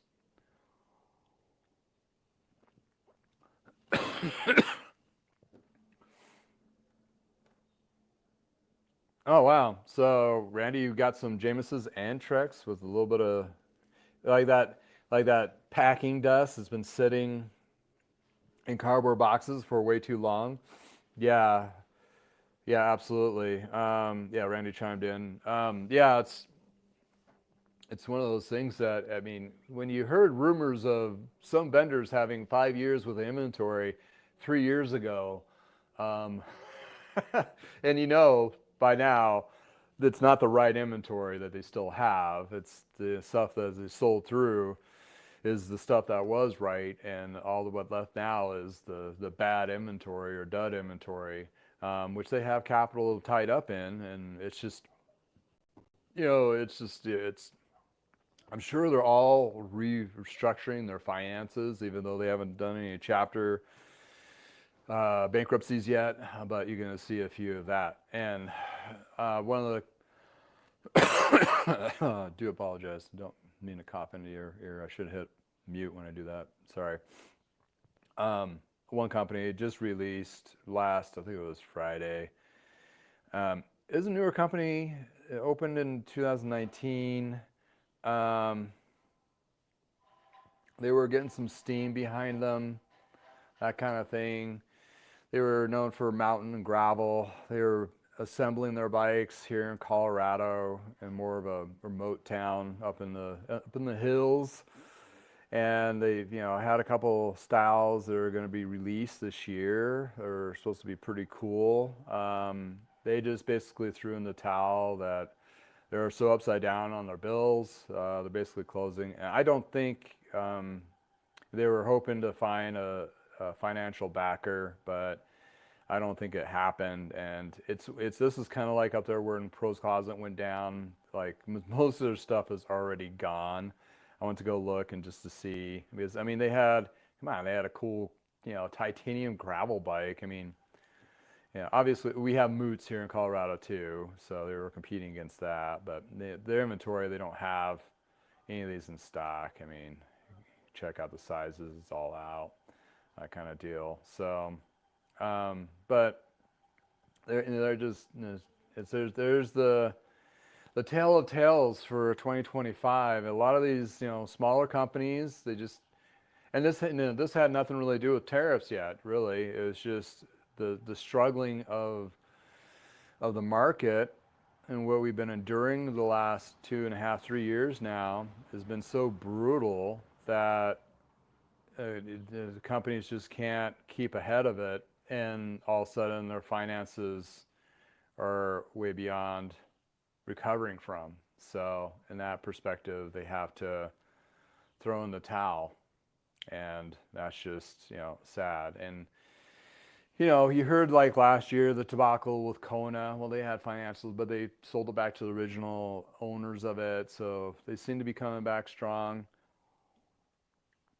But needless to say, anybody that's producing something overseas, which is pretty much every bike company, I mean, even built stuff here, it's only the frame, but everything else is built overseas. The wheels, the componentry, the handlebars, the seats, everything else is, paying tariffs. All that's going to bring the prices up on top of a market where nobody's buying, except for used. The used market is flourishing. I've been actually pretty busy, which is I'm very grateful for.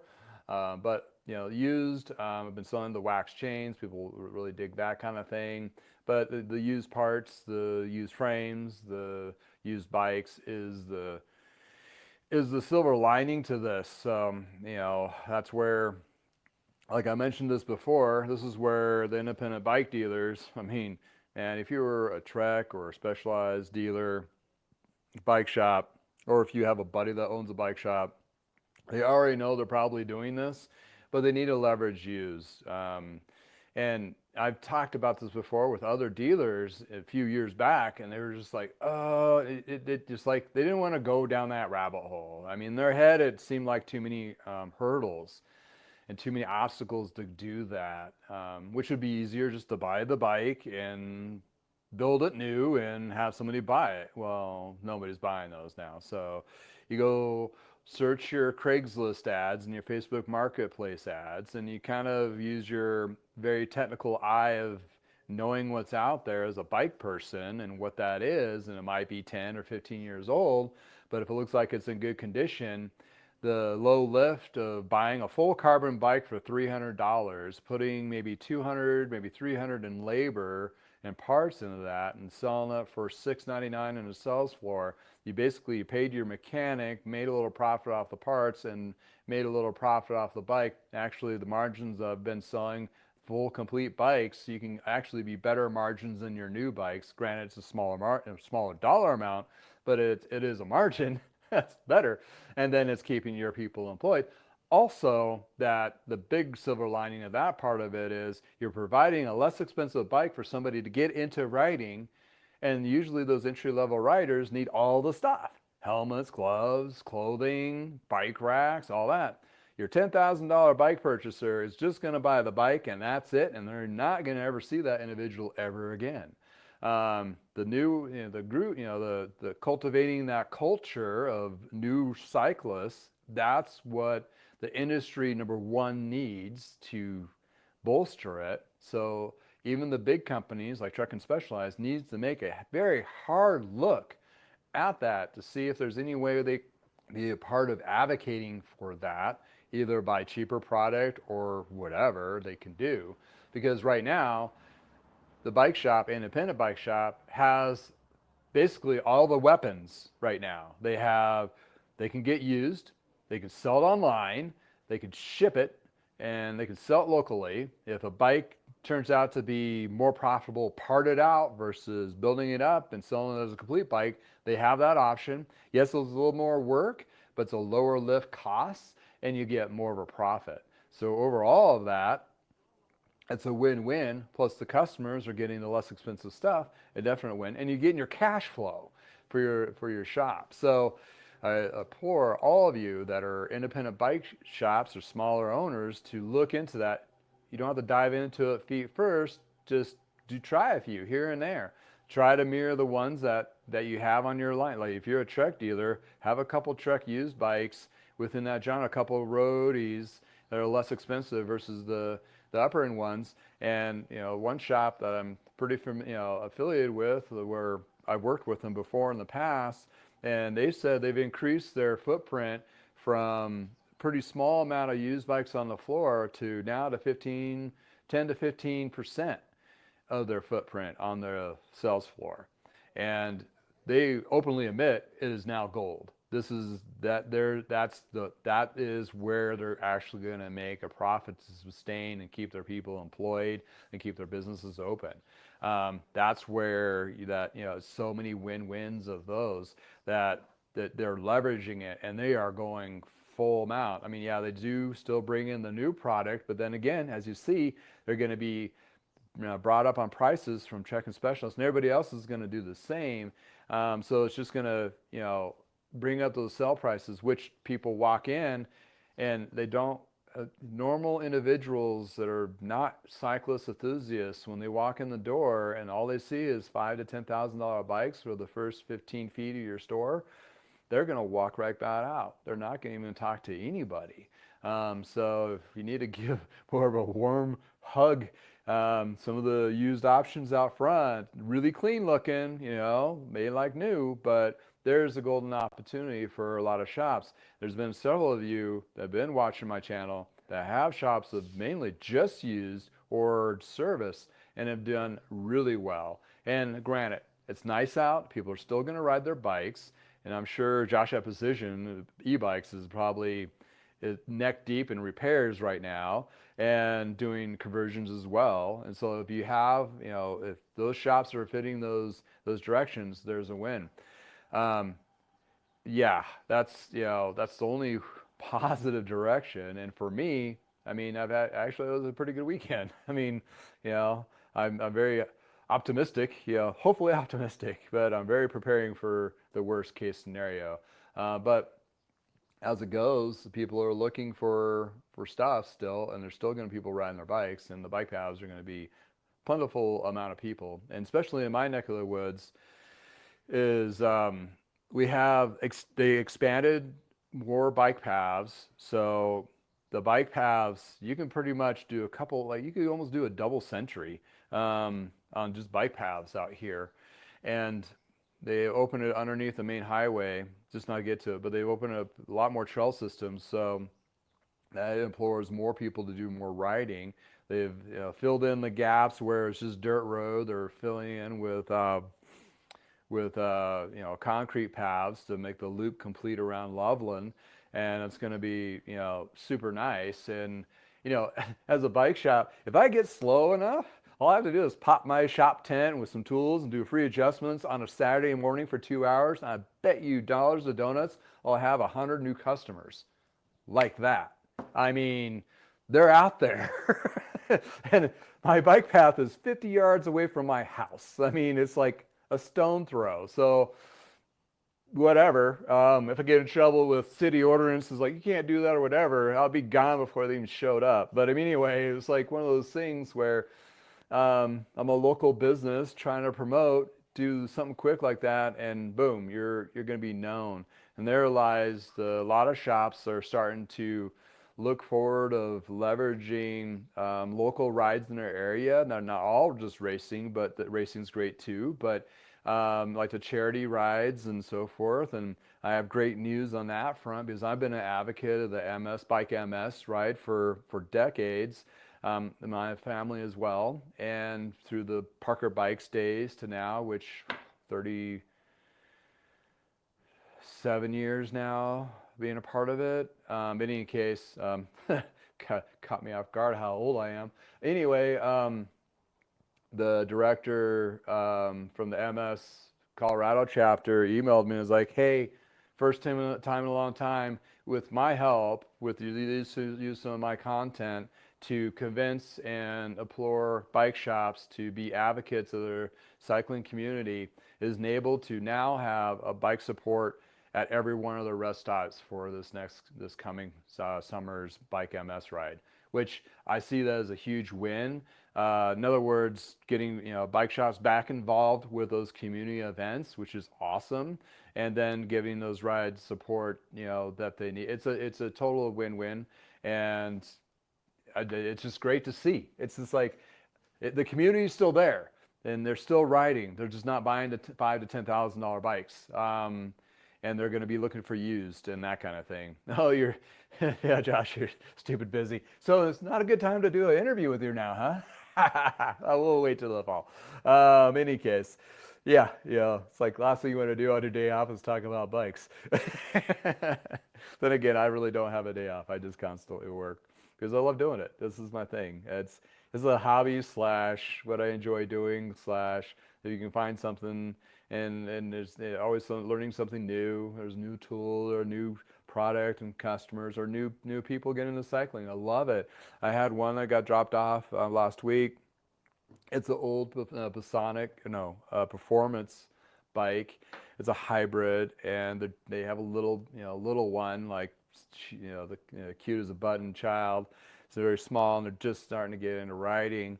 And she just wanted me to fix it up enough to see if it'd be justifiable that she wants to really get into it. And I'm going to do my darnest and get her fitted on it. And they had a baby seat on the back, and I really so diligently, carefully, explain that a trailer might be a little bit safer, a little bit nicer, and so I can get that baby seat off the bike, that kind of thing. But those are the people that would not walk into a Trek or Specialized store. Hands down, will never step a foot in there. But they still need experts like us, independent, smaller, approachable, grassroots, whatever you want to call us, oddballs out there doing our thing, and we're just passionate about getting people into riding, period. It's just, we don't have any resentment, or maybe maybe it's just me. Maybe I'm just old enough. I don't have resentment anymore of all weird Kool-Aid drinking or attitudes. I mean, I still have an attitude, but it's a little bit different now. I think it is.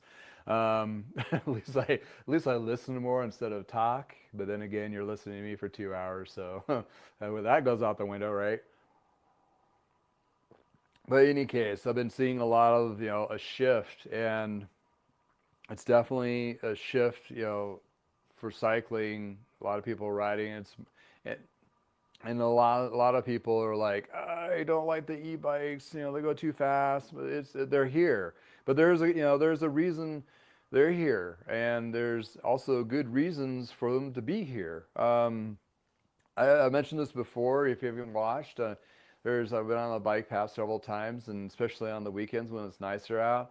There's like a group of old ladies, and they're all on e-bikes, and they're not going fast. And I do the loop, so I hit them like twice, and they'll be riding at a slow pace, or they'll be stopped over, taking a break and chitter chattering. They're the cutest little group. I mean, it's just like it just warms your heart to see that. And you got to really ask yourself, like, if they didn't have e-bikes, would they actually be out here doing that? All of them have an opportunity to do a ride together with whatever level they're at.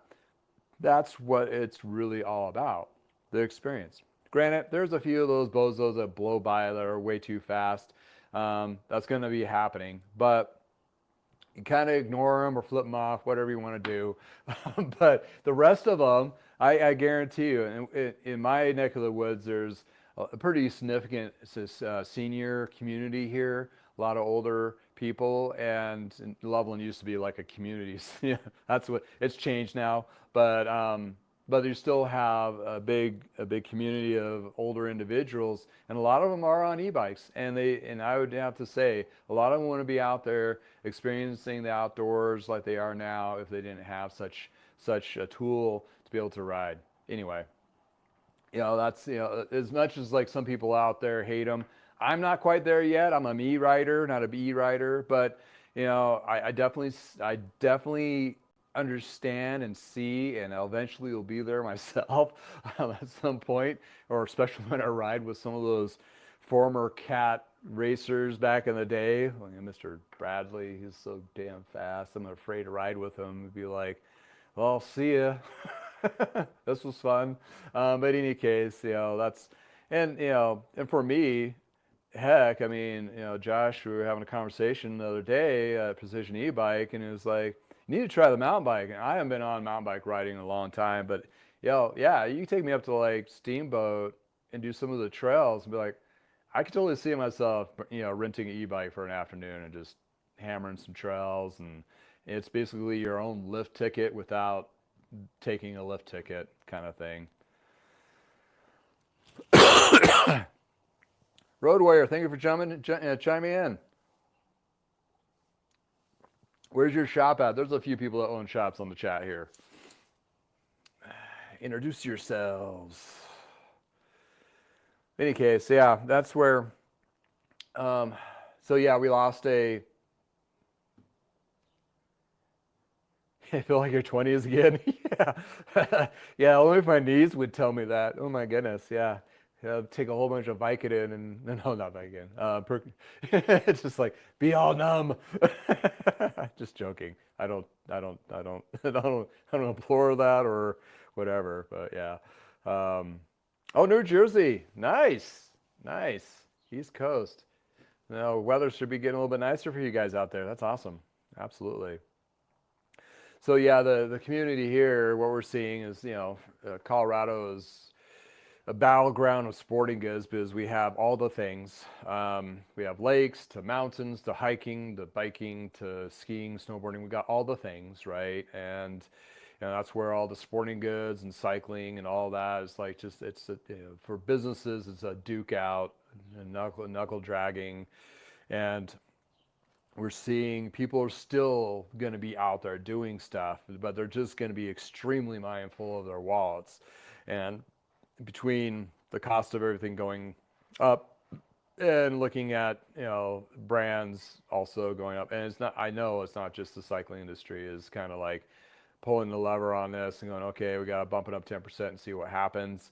Talking to a couple of people in the industry that do a lot of purchasing out of the United States for their product lines, they just have they can't, when you're in a scenario where you can't feel very comfortable on your orders from the supply and demand portion of it, one bad move will belly up your company in a heartbeat. And in this scenario, they are so nervous, and they're going to be very reserved. Where it's what's going to happen, and you can, this is my prediction of the next 2 to 3 years. There's going to be a vacuum of less product available, and for new, where when you need it, you're going to have to wait to get it in, and you're going to be paying the premium price. And their sell through is going to be up through there. There's a company called 45 North. I mentioned this before. Their business model is based off of this, and it has been for years. Really good stuff, but not a lot of it. They only make as much to cover maybe like 60 or 70% of the demand, and they sell through it every time. It never gets discounted. It just blows them through the door. When I was exposed to this product line in Michigan, I was like, what the hell is this stuff? Why is there a cycling boot that's like $300? And you say you only could get 5 pairs, and you were happy to get that, or tires, or whatever it was that they're getting. And I was like, these guys are like, this is like crack to them. It was like, this stuff is so cool. And they get it in, and boom, it was gone in a week. I mean, it was like, holy cow. And it was so restricted to how much they can get. It was insane. So that may be what the Treks and the Specialized and all the other companies are going to turn into. One bike I'll be featuring, which I featured here, is the Fairlight, and you don't get them quick. They're out of England, and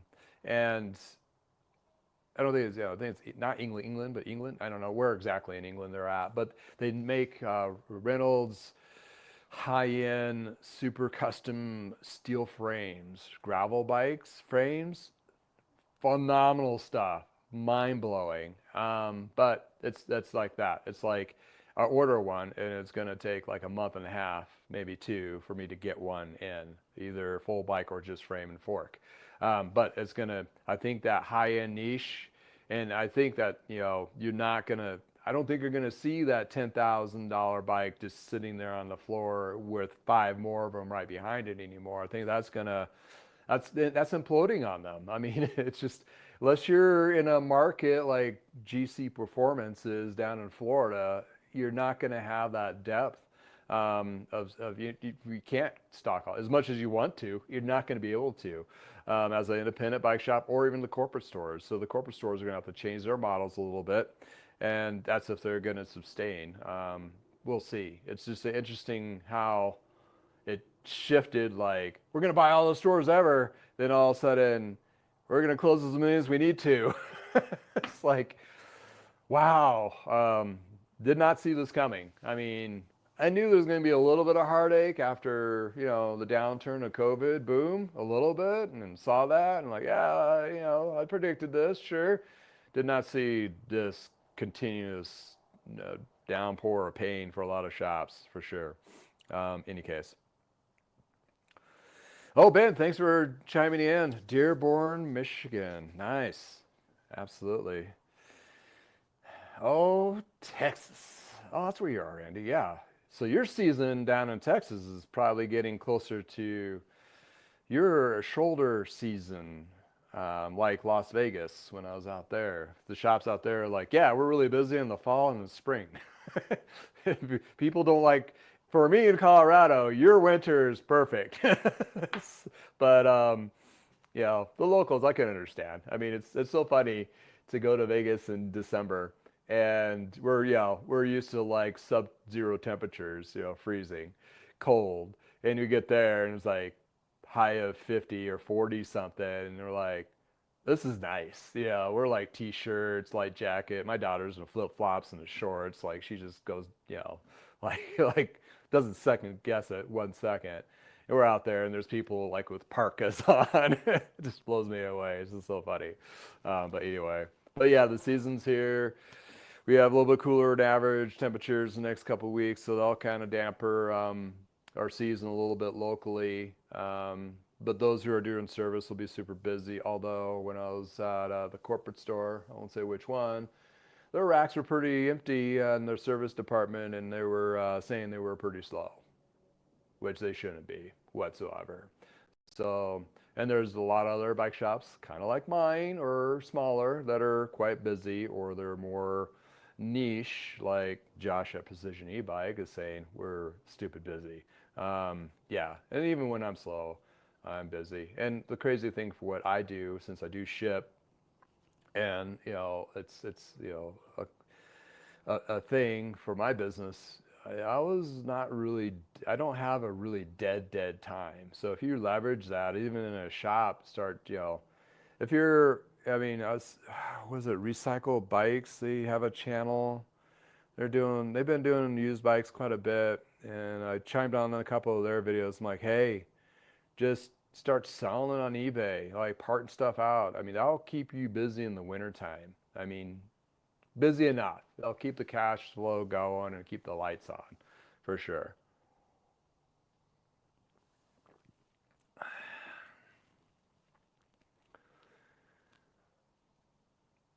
Oh, the e-bike wheel things, road warrior. Yeah, yeah. I don't. Yeah, you guys can talk about the e-bike one wheel as much as you want. I have no idea. I don't touch those things. All right. Portland, Maine. Thanks for Tom. Thanks for chiming in. Oh yeah. Yeah, I have those on the way. I think they shipped out yesterday. So, yeah, let me know if you have any issues with anything. But yeah, yeah. Thank you for Tom. Did emailed me back. I had an old slide on one of my product lists for my pre-wax that showed some improper information, or not improper. Well, maybe not appropriate. Whatever information about the chain. I was like, oh yeah. But yeah, it's one of those things. It was an old slide. I mean, I use all the new, so I mean, I only have the new Silka, so I don't know. I may have just, when I was making that slide, it was maybe 2 years ago. So whatever the case may have been back then, but all the wax I've been purchasing has all been in the last 6 months. So, any case, but yeah, thank you for grabbing those chains. And yeah, I was talking about the Connex chains where they are starting to wax a few models of theirs, but the more of their nickel plated lower end one, which is not too much lower, but if you want the nicer stainless steel ones, you either need to have a wax service done or have, somebody like me that pre-waxes them. I'm thinking about going a little more of the Connex direction of pre-stocked chains, just for the fact that it's a little bit nicer chains. It's a nicer upgrade. Um, and that's where, I think there's more of a need for that. I mean, it kind of sounds weird, right? But I mean, if you're going to spend money on a chain, you might want to get a chain that lasts a little bit longer, has a little better performance, and if it's wax, it's going to help out even better. But yeah, there's that kind of thing.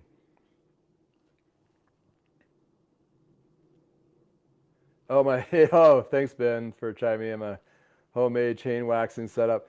You know, yeah, basically, I think I have links in my, Amazon store. It's basically wax warmer that it's the same wax warmers you use to wax yourself. But don't use the cycling wax to wax yourself. But if you wanted to double up, make your silky and smooth and rip all that hair off your skin. Basically, it's the same thing. And where, I like the double heater one because I could have an older wax with a little strainer type thing. That's where I pre-wax like all my chains now. So I put that in there. So if there is, even though I clean the chains, a new chain, if I clean it, it may still have some manufacturer greasing on there. That'll help shed that off at a higher temperature. Kind of following the same concept of the speed chip, which uses a higher temperature, which quite honestly, I'm not sure what's in the speed chip. It might be just the temperature. Don't quote me on that, but hey. But in any case, the higher temperature would help melt off anything left that might be still on that chain. Then I put in the second little bucket where it has a little bit lower temperature where it swish it around there and let it sit for another 5-10 minutes, and that'll preset or cool down the chain where it lets that wax harden a little bit. I mean, just a little bit, so it sticks to all those micropores a little bit better than then I let it hang and dry. So that's why I use the two pot system. The two pot system was introduced to me because of re-waxing. When you have a chain that's been already waxed, it may still have some contaminants on there from whatever they've been doing, even though you rinse it off. That old wax sheds, and whatever brand or whatever it is, you want to not put in your new, fresh wax. So it's a way of shedding. Basically, same concept. So that's what I do with my waxing of new chains, with the process of using ultrasonic cleaner to help shed a lot of that off. But you want to be careful though when you're cleaning the chains. You don't want to clean them to the point where you'll develop rust. So, which in case in point, I've accidentally destroyed a couple chains in a batch, and because I just put it in a little bit too long, and it is what it is. One of those mad scientist faux pas. But in any case, now I'm a little bit lighter and polite. Then that's why I use the two bath system. So if there's just a little bit of stick to the chain on there, it's still okay because that first bath with the higher temperatures will help shed that off. So little tricks and tips to the waxing. But once you have your chain waxed, it's super easy. As you could either use the drip from Silka or whatever brand. The liquid version is basically the emulsified version of their same wax, just with water usually. And then whatever it dries is the same formula that's on there. So you can use the drip version for a while to keep you going, to be refreshed. And then, once you relax it yourself, you can just use the single pot system. And I mean, you can buy the one that's $100 from Silka, which you don't need to. You can go to Amazon and find a copy of it for regular waxing people. Or Vital Chains, they have their own a little wax pot thing. And then you can just it's basically refreshing that wax, so you can put it in there for 5-10 minutes at a lower temperature, then hang it, let it dry, and then your chain's re-waxed and fresh to go. So there's a couple different philosophies you can go. I think Tommy bought a couple of each size. I don't know if he has 4 bikes or he has 2 bikes and he just wants to switch out the chains. Some people have been doing 2 or maybe 3 chains and just cycle through them, and then they wax all 3 individually when they're done, and then start the season off again. So there's a lot of different ways you can approach it. several different ways to skin a cat, as they would say. Very gruesome saying, but there you go. So I was looking on setup, and I was wondering about insurance. Insurance is tricky. I use Travelers. Um, that's the insurance lady. I have a lady here locally that is an insurance broker. It does several different insurance companies, one of those. And she got me hooked up with Travelers. With shop insurance is really a tricky bit because you have insurance companies look at it the sell side of insurance, like your inventory and selling bikes, and then they look at service as a completely different entity. And then you have two insurances policies that make one, and then it gets even more complicated if you do rentals. It gets even more complicated if you do group rides. If it gets more complicated when you do special events. So, side note on special events, I always ask the events coordinators, like, is your insurance covering the shops? And if they say no, then I'm like, well, either you have to get that 1 day special coverage, or I just don't do the event. It just, yeah, it has to be covered because that one stupid thing that may happen on an afternoon in the hot freaking sun on some random bike, it may not even be your fault, but you're blamed for it. You need to be covered. I mean, it's the cruel reality of it. So when you're talking, hopefully, I'm wondering if you're talking about shop insurance, but um, that's or maybe it's something else completely. Sorry, Ben, if I screwed up on that. Anyway, little sidebar on there. Oh yeah, JB went up 10% last week. Yeah, they were about ready to pull a trigger on it. I was hearing chatter about their increase. And if nobody knows what J&B importers, they have warehouses across the United States. They supply most bike shops for like chains, tires, all the little parts. They're usually known for like, as my dad used to call it, like the 7-Eleven of bike parts. I mean, they're a little bit more expensive even back then, but they had it. For us, they had basically a driver that would drive to all the bike shops twice a week, so you get free freight or whatever, that kind of thing. So I don't know if they're still doing that today or not, but anyway, that was like a go-to for a lot of shops to get something quick for service for sure.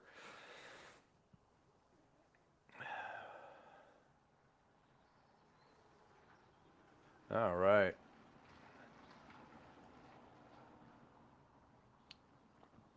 Okay. Let's see here. Oh, two bikes. Yeah, Tom, he was talking about, yeah, two bikes and do the swap out for sure. Oh, 400 freight allowance. Yeah.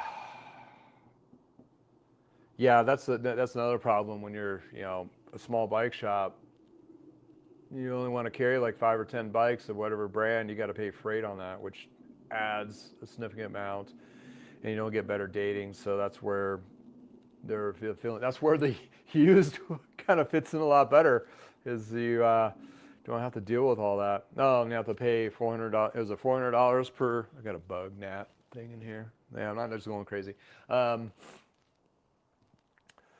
Yeah, I think that, and I thought QBP was the same thing. It was like 400 bucks. That's, yeah, it's a pretty. I mean, for the volume that I do, it's pretty. I'm a one man band, right? So, I like 2, 3 tune-ups and whatever. I mean, I'm doing my own thing too with other stuff like refurbishing and so forth. But I'm not doing. I don't do high volume. I mean, back in the a few years back when I was doing quite a few tune-ups, it'd be like doing two tune-ups a day kind of thing. And even then, you're talking about, 10 bikes at most a week. Even with parts related to that, it'd be really hard to press to do $400 a week in orders more than a month, really, especially for replenishment chains and cables and housing and stuff like that. So that's their lives. I'm not really heartbroken when they say they won't sell to me, even though apparently my money is no good to them. It's not enough money apparently, which is fine. But when I go to like Jensen's USA, the price is maybe a few bucks more over cost, or it's still, it's manageable what I'm paying there. And then I have little to no overhead in the sense, so I don't have, I mean, I call it a sanity tax. I'd rather pay that than having dealer agreements and have to pay for, all that extra stuff. So, I mean, would the pricing be great? Yes, sure. Every buck helps. Every discount helps, but at the end of the day, it's not the core piece of my business of just basically reselling people's products. Is basically service and refurbishing and getting people into the community of riding, that kind of thing. So, oh, no shipping, 400 or more orders in JB.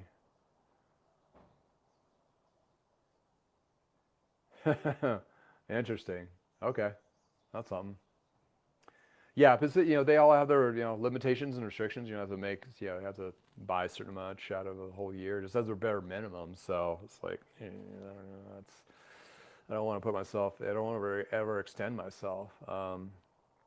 But in any case, I mean, if you could find smaller companies to work with you on one-offs, that kind of thing, lower volume, or get a discount at Jensen's, or use affiliate discounting or whatever you can do. There's ways of working around it, for sure. And realistically, the profit. I'm not me selling chains and cables and housing. That's not the profit that doesn't keep me going. It's the labor and also selling of parts and of used parts, that kind of thing. And if I got a good Altegra rear derailleur 11 speed all cleaned up ready to go, and I could sell it for $40 and I have maybe 15 into it or whatever, and then plus cost 15 plus my time of cleaning and inspecting and all that, and listing it and then packing it and shipping, all you got to count all those little steps. That's actually a cut in the profit margin in the sense of time, but at the end of the day, it's a little more lucrative than some of the other things. So, and then looking at margins and talking to bike shop owners and dealers over the last couple of years, I mean, the margins have been dwindling on bikes, and on top of parts. There used to be Keystone, which was like double, like you buy it for $5 and sell it for 10. That's even being cut down unless you're doing high volume. And right now, anybody is worried about buying anything in volume, unless you know for a fact you're going to blow through a box of 50 chains. You may do that in service, but sure shit, not going to sell it on the floor. You maybe not. I mean, the inventory program that I looked to work for, Retail Toolkit, which is still owned by, well, they're called Kickstand now, but they used to be Smart Etailing. The algorithm can't even remotely understand what the hell we're doing now. I mean, it'll spit you a number. Sorry, starting getting over that cold. It'll give you a number for that category and whatever you have your category tree at, but you can't. You'd have to look at the number and cut it in half. Like, oh yeah, we're not going to carry $4,000 in bike chains this month because I don't think we're going to sell that many, or tires, or whatever the case may be. But in any case, I mean, that's what we're, so many different aspects to a bike shop. Even my little micro bike shop is like very complex. I mean, it's insane. I mean, if I just did service, I wouldn't be talking to you right now. If I was just doing refurbishing bikes, I wouldn't be talking to you right now. I mean, my business is split up in several different perspectives. So yeah, I do service, I do tune-ups, I do detailing, I do fitting for people. When they do buy, or when they do a tune-up, I provide a fitting for that. I do sell refurbished bikes, but not so much now because the market's kind of hard for me on that. So the easier lift is buying bikes, parting them out. So I'm selling frames and parts, which is more on the listing and marketing and all of that. Then I got my website. Then I got into the whole affiliate thing, which you'll see in the description below, a laundry list of affiliates that I just acquired. So you go through there, I get a small percentage. That's the business. So that's basically kind of more lucrative in the long term. Basically, passive income to help me sustain and keep everything else going. So therefore, I can spend time to talk to you for 2 hours and not totally freak out because I should be spending 2 hours working on that tune-up or packing up that bike frame or doing whatever else. So therefore, it's a fluid thing. Just to give you a snapshot of my garage experience. Plus, it's nice out, and I should go for a ride if I feel good enough to do so. But in any case, yeah, truck is, they're hurting. You know, they're all hurting. Hopefully they'll sustain, and hopefully do some, you know, they're all going to do learnings, you know, regardless of not. They're going to leverage other markets other than U.S. market. And a lot of companies are going to do that if they are already there. Rivel, the reason why they went down, they're more of a U.S. market only. So U.S. only market companies are going to be really hurt by all that's going on currently. But the companies like Trek and Specialized and Giant, they're global. So they're going to work. I mean, I've had people in Europe going, hey, things are great here. Prices not gone up. It's all fine. We're buying stuff and going riding. And, you know, the Asian market's pretty big. And then you got South America is pretty big too. There's a lot of cycling down there, a lot of different brands. And then I got New Zealand and Australia too. So there's some pretty decent sized communities there. Granted, they're probably not as big as the U.S. market, but at least they can at least make, you know, shift things around in that perspective. And, you know, Giant's going to be doing that. And when you're looking at, I've been learning more stuff, which, you know, I really don't want to know, don't need to know. But when you look at like a company like Merida, which owns 35% of Specialized, which they are primarily a Taiwan company, although they have factories possibly in Vietnam and Cambodia, where it just really gives you that, you know, like, well, it's not cheap enough for us here in Taiwan, so we're even going to make it somewhere even cheaper for them somewhere else, even more so, when tariffs might be, you know, part of the play of that. But it's all been about business and you know, the less costs and the better quality products to entice companies like Trek to have products built out of Cambodia, which I've been doing for a long time now, as well as Specialized. And depending what factory or design is specific for that. So Giant is probably, and also Giant makes other bikes for other companies as well as Merida. Although they don't like to advertise it at all, it's really hard to find the brands that they are actually making for other companies, but they are, and they have been for long time. And you look at same thing, Giant is probably, well, Giant also has factories in China as well as probably Vietnam as well as Cambodia too, leveraging all of that. So when you're talking about that complete hot mess of when you add tariffs to the whole thing and, you know, downturn of the economy and all those things, it's super complicated.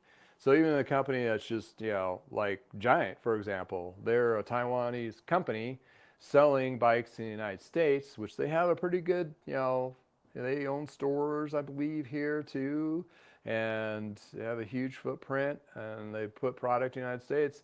That's got to be, you know, a question where they're going to maneuver their inventory going for the next 6 months. So coming next spring, you may not have nearly as many bikes hitting the floor or coming in, which you probably won't, on top of the downturn of everything else. So in any case, I mean, that's where, whew.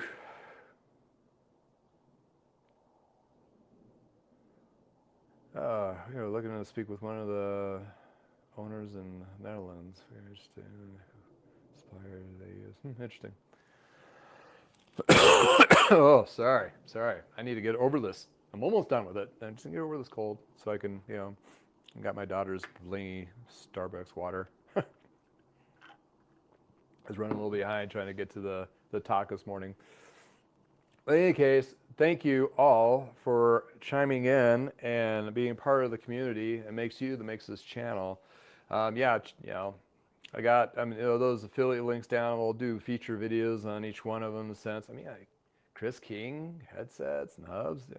Who I love to talk about stuff like that. Like cool stuff, neat stuff. I mean, in any case.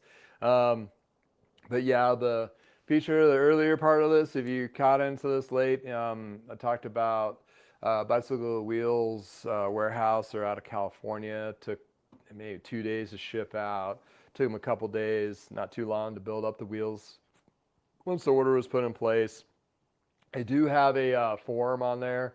So if you really don't know exactly what you need, they'll help you through the process of like, okay, I got this bike with this componentry. I want these wheels. You can tell them like, you know, I'm a lighter rider, a heavier rider. I want something that's bomb proof. I want something that's lightweight. You can put all that down on their actually, you know, questionnaire thing, and they will get you the best wheel possible for the price. And you know, hand-built wheels. I mean, come on. I mean, it's one of those things. It's up there with labor service, and they are pretty busy. Their season is kicked off, so but they will get back to you and definitely treat you right. And just mention you heard it from I know a guy bicycles, and they'll take care of you. Also, there's a discount code below, so it'll help you out in the price. If you do get a little bit upper end wheel, they have a discount code that goes. They have a bell curve of codes that you know get you more of a discount. But in any case, decent prices, free shipping. Hey, it's a win-win.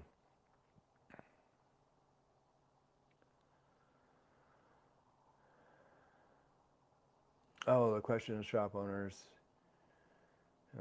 PNA is going.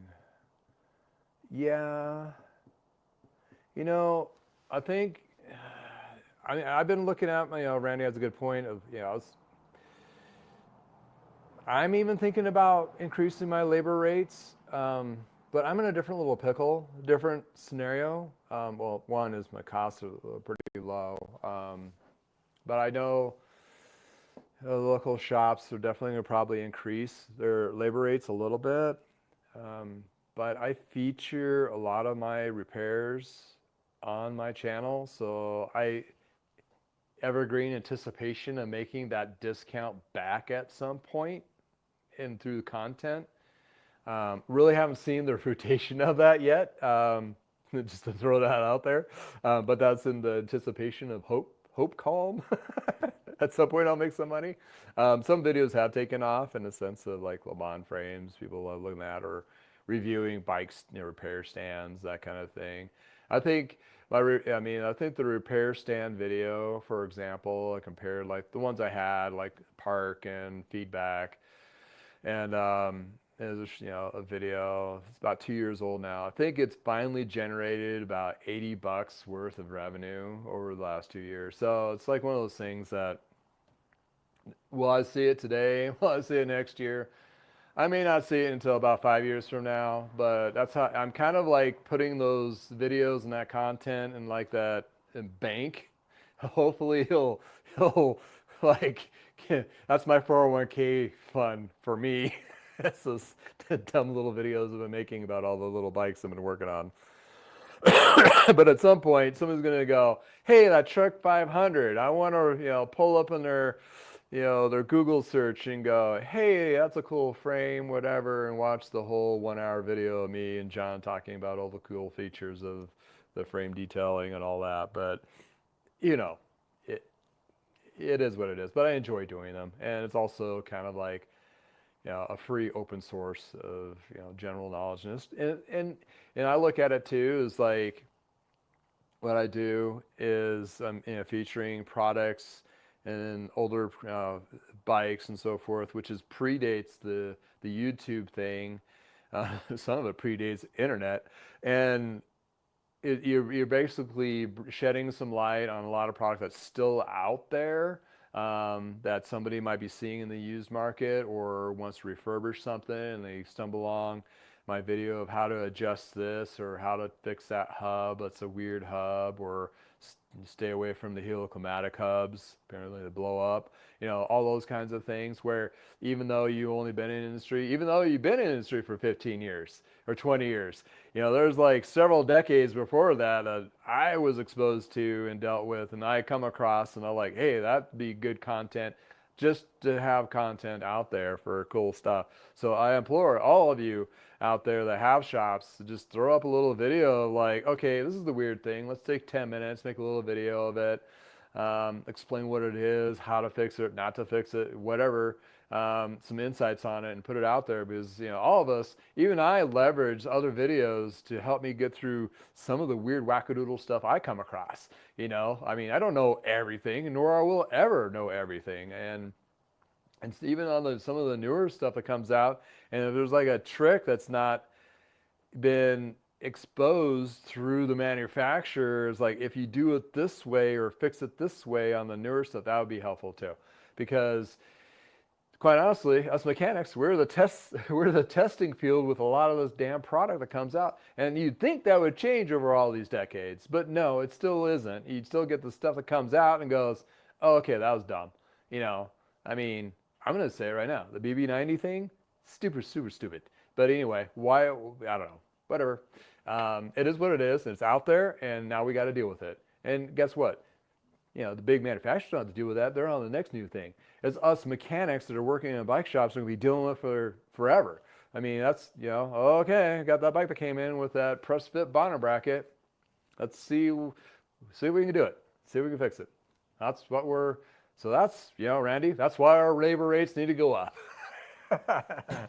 Centuries of knowledge, right? Well, then again, thank you for hanging out with me. I'm surprised I was able to get through this whole thing without too much coffee. And if I did, I do apologize. And again, it makes you to make this channel. Please, if you're watching this on the replay, I'm sorry for all the advertisements, but that is what it is. If you want to see this without advertisements from YouTube, watch it live. Here at 10 o'clock Mountain in the United States, Shop Talk Tuesday. If it's Tuesday in your neck of woods, it's Shop Talk Tuesday. If it's nice in your neck of woods, please go for a ride. And hey, try to let all this crap, put it aside, go for a bike ride, work on something cool, try to get excited about something. It is the beginning of the season. Let's get excited about the season. And remember, as those bike mechanics, whatever bike we work on, we have an opportunity of changing somebody's life in a positive way. So think about that. All that weight is on your shoulders and mine. Let's bear it all together. In any case, you're not alone out there. And thanks for hanging out with us. And thanks for chiming in. And until next time, have a wonderful day. Please have a wonderful day. I got some cool stuff to work on. I got a Fuji. I got some new tricks I got to list and detail. Ooh, so many things. All the things. Have a great day. Thank you so much.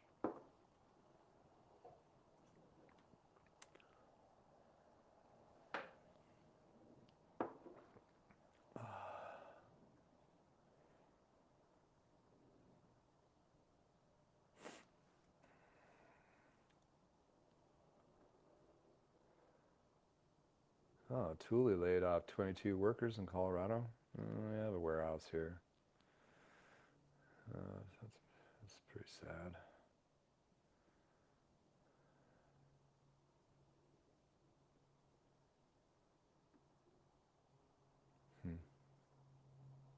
Yeah. Here we go.